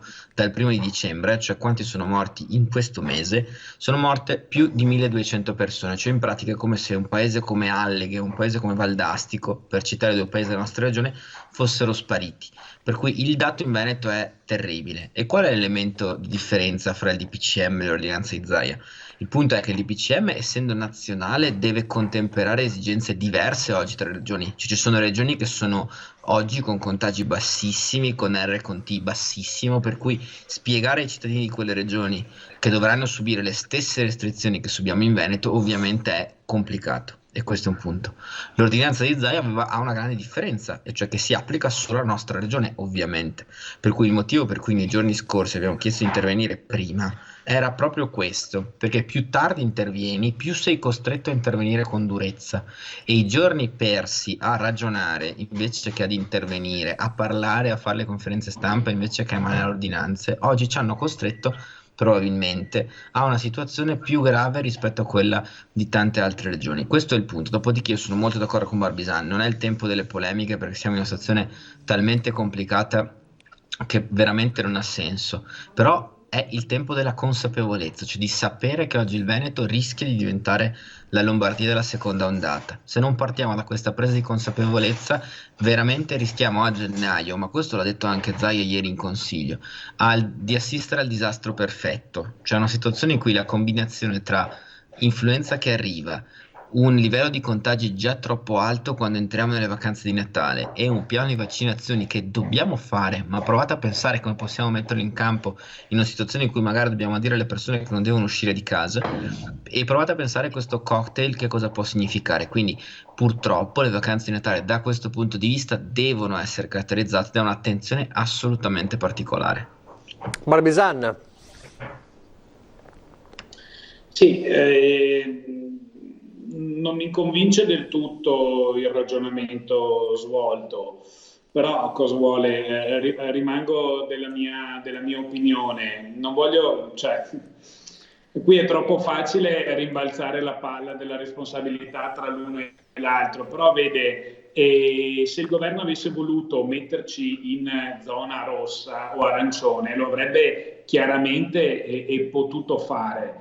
E tante volte sono stati assegnati dei colori ad alcune regioni che ne dicessero i governatori. I parametri per essere in zona gialla, arancione o rossa non li ha decisi Zaia o qualcuno qui in Veneto. Sono stati decisi dal governo, il Veneto ha rispettato i parametri per continuare a rimanere in zona gialla, parametri governativi, e quindi a questo punto poi tutta la polemica del fatto che Zaia doveva intervenire la trovo abbastanza sterile, considerando anche il fatto che è intervenuto un giorno dopo, 2 giorni dopo, quando molti avevano chiesto di intervenire, quindi con assoluta tempestività, anche perché, voglio dire, un decreto del governatore del Veneto non si mette su in 4 ore. Il presidente Conte ce l'ha insegnato di quanto tempo ci voglia per fare i suoi DPCM che escono sempre quando gli italiani sono a letto. E quindi devo dire, mi pare che abbiamo tutti la stessa idea, dobbiamo uscire da questa cosa nel migliore dei modi possibili. Io chiedo solo di sterilizzare ogni tipo di polemica, e verranno bene le campagne elettorali per spiegare ai cittadini le ragioni di ognuno. Adesso è il momento della massima responsabilità e del momento di aggrapparsi alle istituzioni e al nostro senso di responsabilità e soprattutto a quel senso di identità e di comunità che il Veneto ha ancora forte. E io credo che sia questo quello che ci può salvare e che sia il senso di identità e di comunità che abbiamo ancora in Veneto che non ci farà diventare la Lombardia della prima ondata. Allora, la pubblicità e poi torniamo e dobbiamo parlare dei ristori.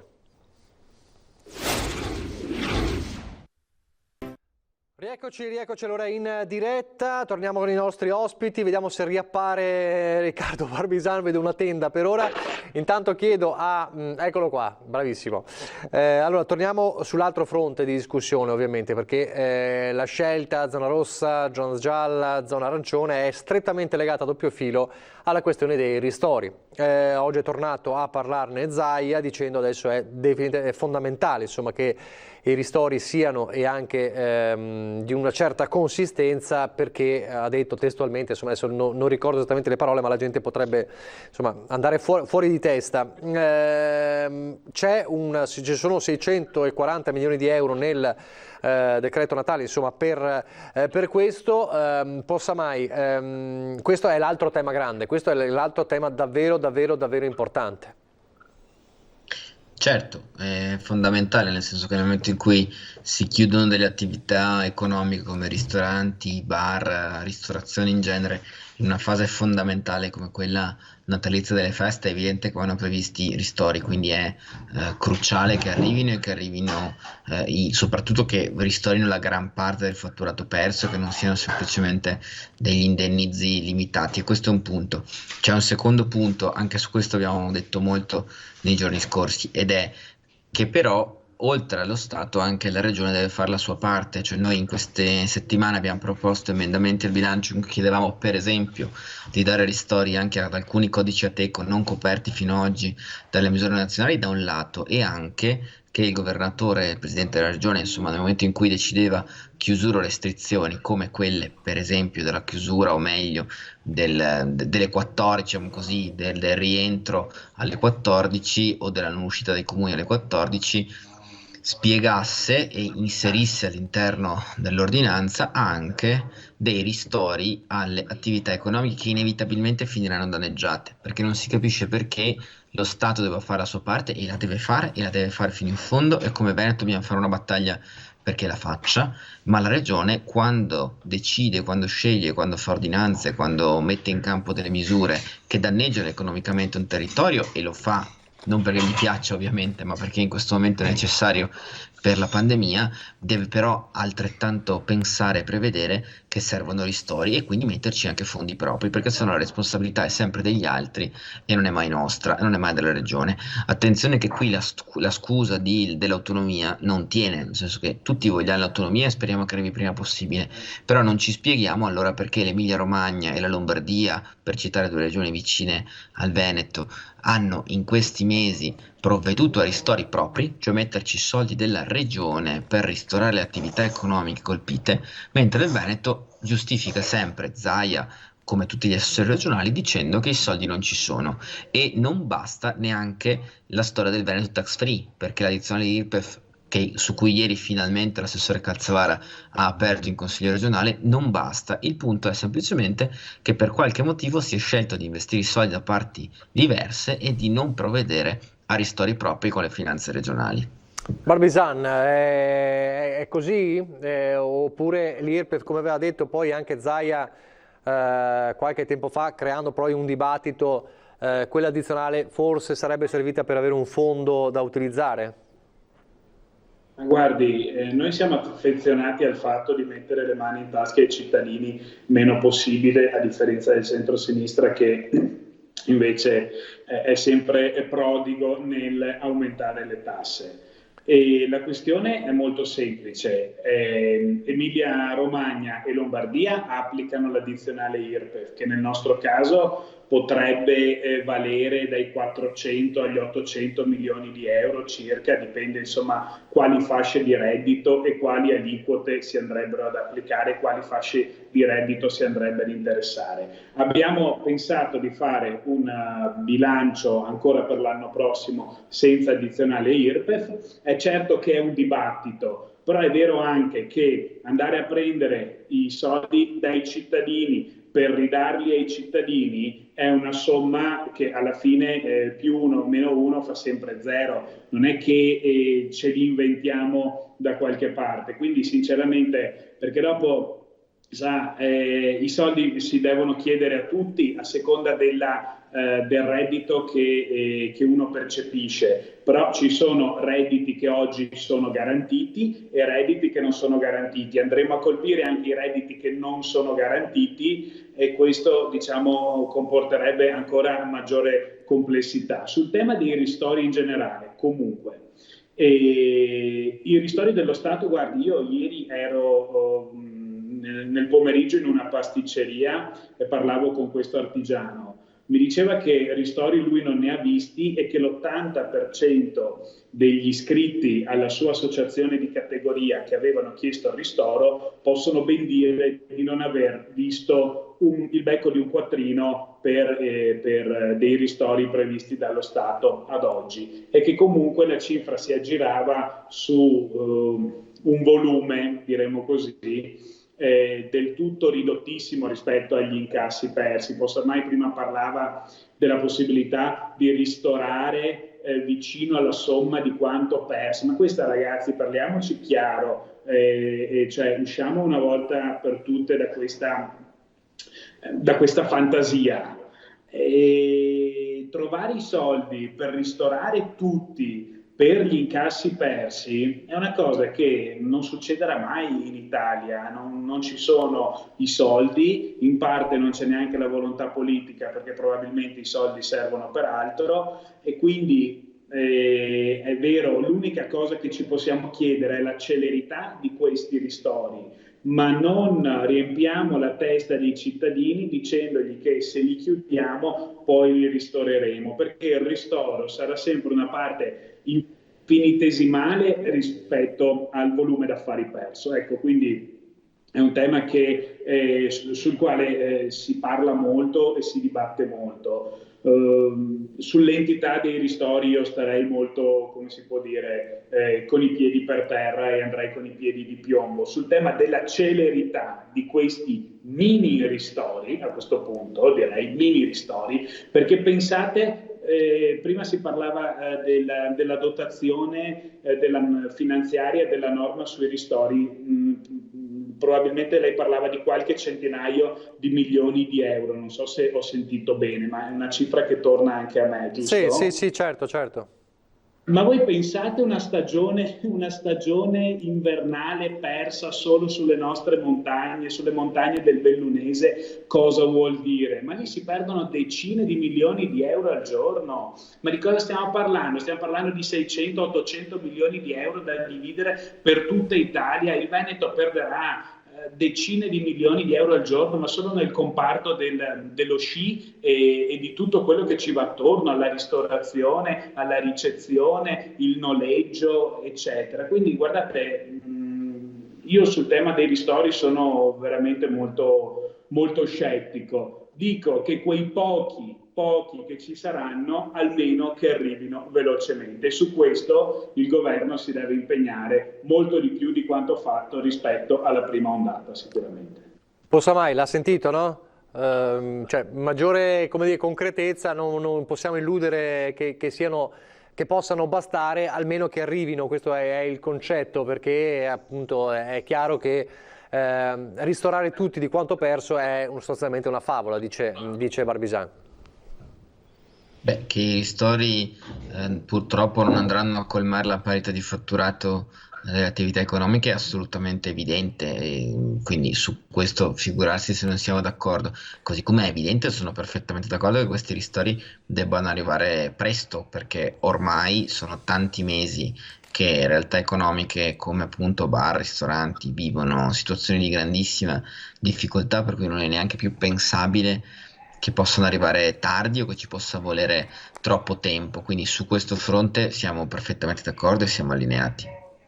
Ecco, allora vi faccio una domanda che però riguarda il dopo, che è chiaro che è difficile parlare di un dopo quando non c'è ancora una situazione così.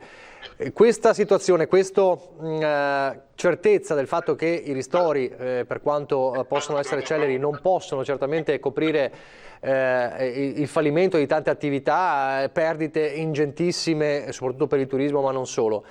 ci deve preparare, credo, a una situazione sociale molto seria, che forse va cominciata a valutare già da adesso, perché ci saranno situazioni di nuove povertà o di crisi molto gravi. Cosa si può fare da questo punto di vista per cercare di essere più lungimiranti possibili, stante il fatto che con tutti i ristori possibili e tutti gli interventi che il governo può mettere in campo, certamente ci sarà una piaga sociale notevole. Cosa si può fare per questo?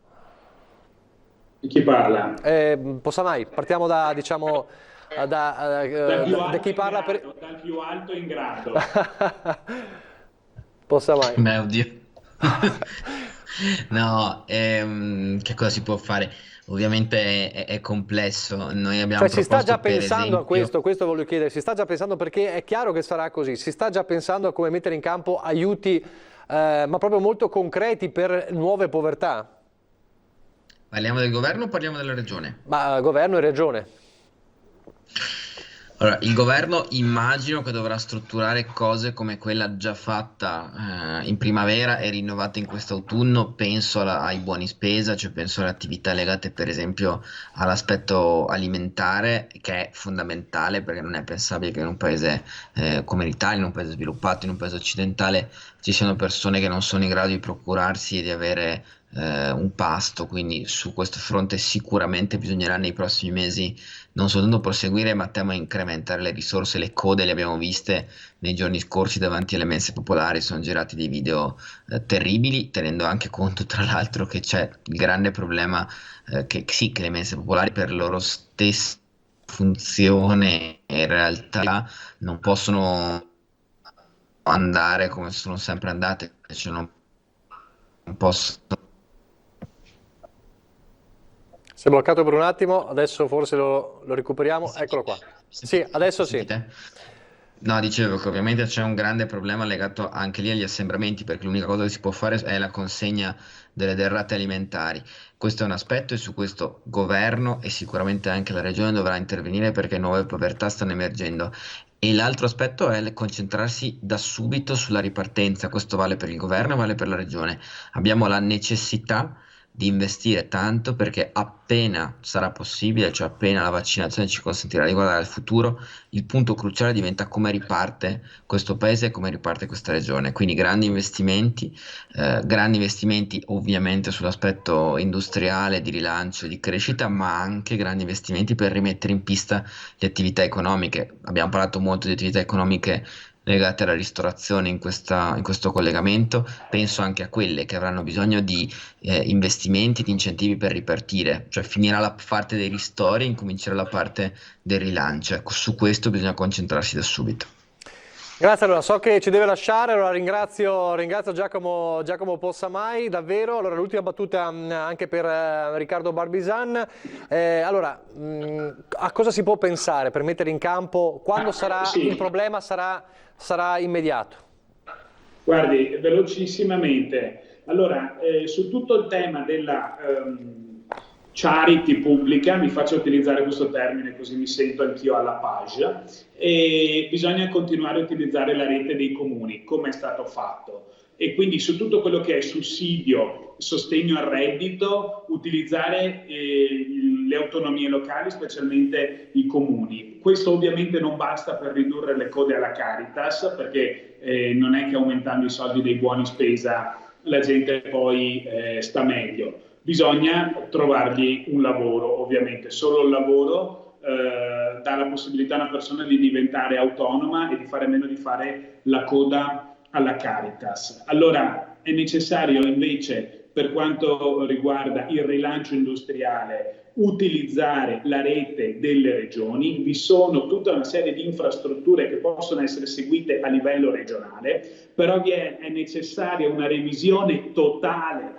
del codice degli appalti, un decreto semplificazioni, che quello che è stato fatto è servito a poco e ci vuole un decreto semplificazioni totale. Bisogna che i controlli della Guardia di Finanza e di tutte le autorità competenti siano a valle e non più a monte. Bisogna che noi possiamo spendere questi soldi per infrastrutture che siano all'avanguardia e che diano la possibilità di risvegliare l'economia del Veneto. Penso al tema dei collegamenti, tutta la rete viaria, ma penso anche al tema del dissesto idrogeologico.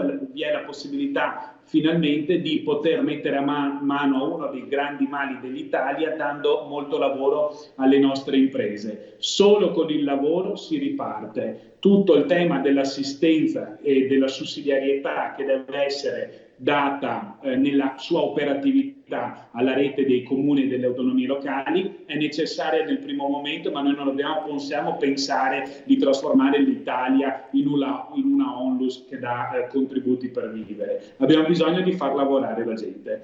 Per questo bisogna utilizzare bene i soldi del recovery plan, e finora quello che ho visto non mi fa dormire sonni tranquilli, coinvolgere le regioni, sburocratizzare totalmente, utilizziamo l'emergenza sanitaria per fare una cosa che l'Italia aspetta da 50 anni, la sburocratizzazione totale. Non è possibile che lo Stato ti chieda ancora delle carte che ti riguardano, delle quali lui è già in possesso. Come ho detto prima, tutti i controlli sulle opere pubbliche che siano fatti a valle, la PA diventi a servizio delle imprese e non un intralcio. Possiamo farcela, possiamo dare un lavoro alle persone, possiamo uscire da questa crisi terribile, però non possiamo farla con gli strumenti ordinari, pensando con un po' più di buoni spesa o pensando di fare qualche grande progetto che poi rimane sulla carta perché ci sono le sovrintendenze o 250.000 vincoli che non ci permettono di spendere i soldi. Coinvolgiamo i comuni per quanto riguarda l'assistenza, coinvolgiamo le regioni per la visione strategica. Io penso all'idrovia Padova-Venezia, penso al collegamento ferroviario in alta velocità da Padova a Bologna, penso alla Venezia-Monaco, penso al collegamento dell'aeroporto di Treviso alla ferrovia e all'aeroporto di Venezia alla ferrovia e anche al Catullo, al collegamento dell'aeroporto Catullo alla ferrovia. Io così lancio queste proposte, certo, frutto del mio pensiero personale, però penso che dobbiamo andare in questa direzione. L'unico strumento per essere davvero operativi e rilanciarsi. Grazie allora Riccardo Barbisan, grazie davvero per essere stato con noi, grazie davvero. Allora pubblicità, poi gli ultimissimi minuti con noi.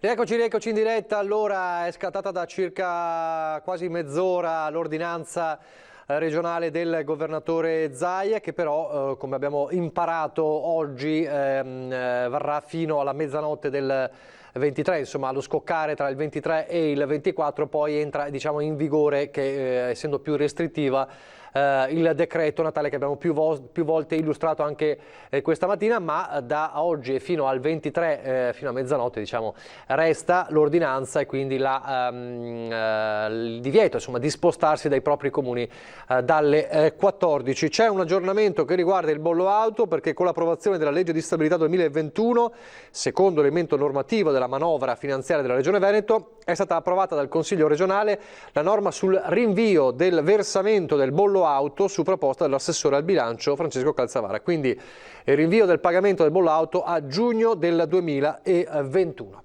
Allora siamo davvero in chiusura, però vi ricordo una cosa molto importante, l'abbiamo già raccontato ieri, lo ribadiamo oggi: il 25 dicembre Natale sarà un Natale ovviamente in zona rossa, pur con la deroga prevista dei non conviventi, al massimo 2, ma sarà certamente un Natale particolare. Allora lo potrete passare insieme ad Antenna 3, Natale a casa con Antenna 3, perché Antenna 3 quel giorno non si ferma, dalla 10 del mattino fino al telegiornale di Treviso alle 19:30, una lunga non stop, una maratona per stare insieme a voi, per tenervi compagnia, per avere un filo diretto anche con gli auguri, per raccontare una giornata, un Natale decisamente diverso, il Natale più particolare che abbiamo vissuto in questi ultimi anni, e lo racconteremo insieme con voci, interviste, con collegamenti, anche grazie a voi. Allora vi lascio proprio il servizio che illustra questa giornata particolare, questo 25 dicembre che vogliamo passare insieme a voi, e poi vi saluto, vi lascio quindi alla continuazione della programmazione. Vi ricordo alle 18:30 il nostro l'appuntamento con l'informazione che ritorna a partire dal telegiornale del Veneto. Grazie, allora vediamo il Natale a casa con Antenna 3. E buongiorno e ben ritrovati in diretta a questa edizione straordinaria che avevamo annunciato per seguire. Sarà un Natale diverso, un Natale difficile, un Natale in casa, ma noi per voi ci saremo, come sempre. Il 25 dicembre alla vostra festa è con Antenna 3, una non-stop tutta la giornata in compagnia della nostra emittente, un Natale ricco di voci, testimonianze, immagini, storie e auguri. Per non farvi sentire soli, per stare insieme. Dalle 10 e fino al telegiornale di Treviso delle 19:30 Antenna 3 non si ferma. Partenza con la Santa Messa dalla Basilica di San Marco celebrata dal Patriarca di Venezia Monsignor Francesco Moraglia e poi in diretta, in studio e in esterna vi racconteremo le tante facce del Natale 2020. Collegamenti tra gli altri con Treviso, Venezia, Cortina, ospiti in studio e in Skype per mostrarvi la giornata di Natale dai tanti centri del territorio.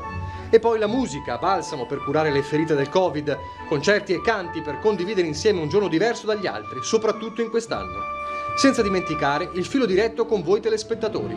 Al numero 351 175 5340 potrete mandare SMS e anche i video con i vostri auguri di Natale.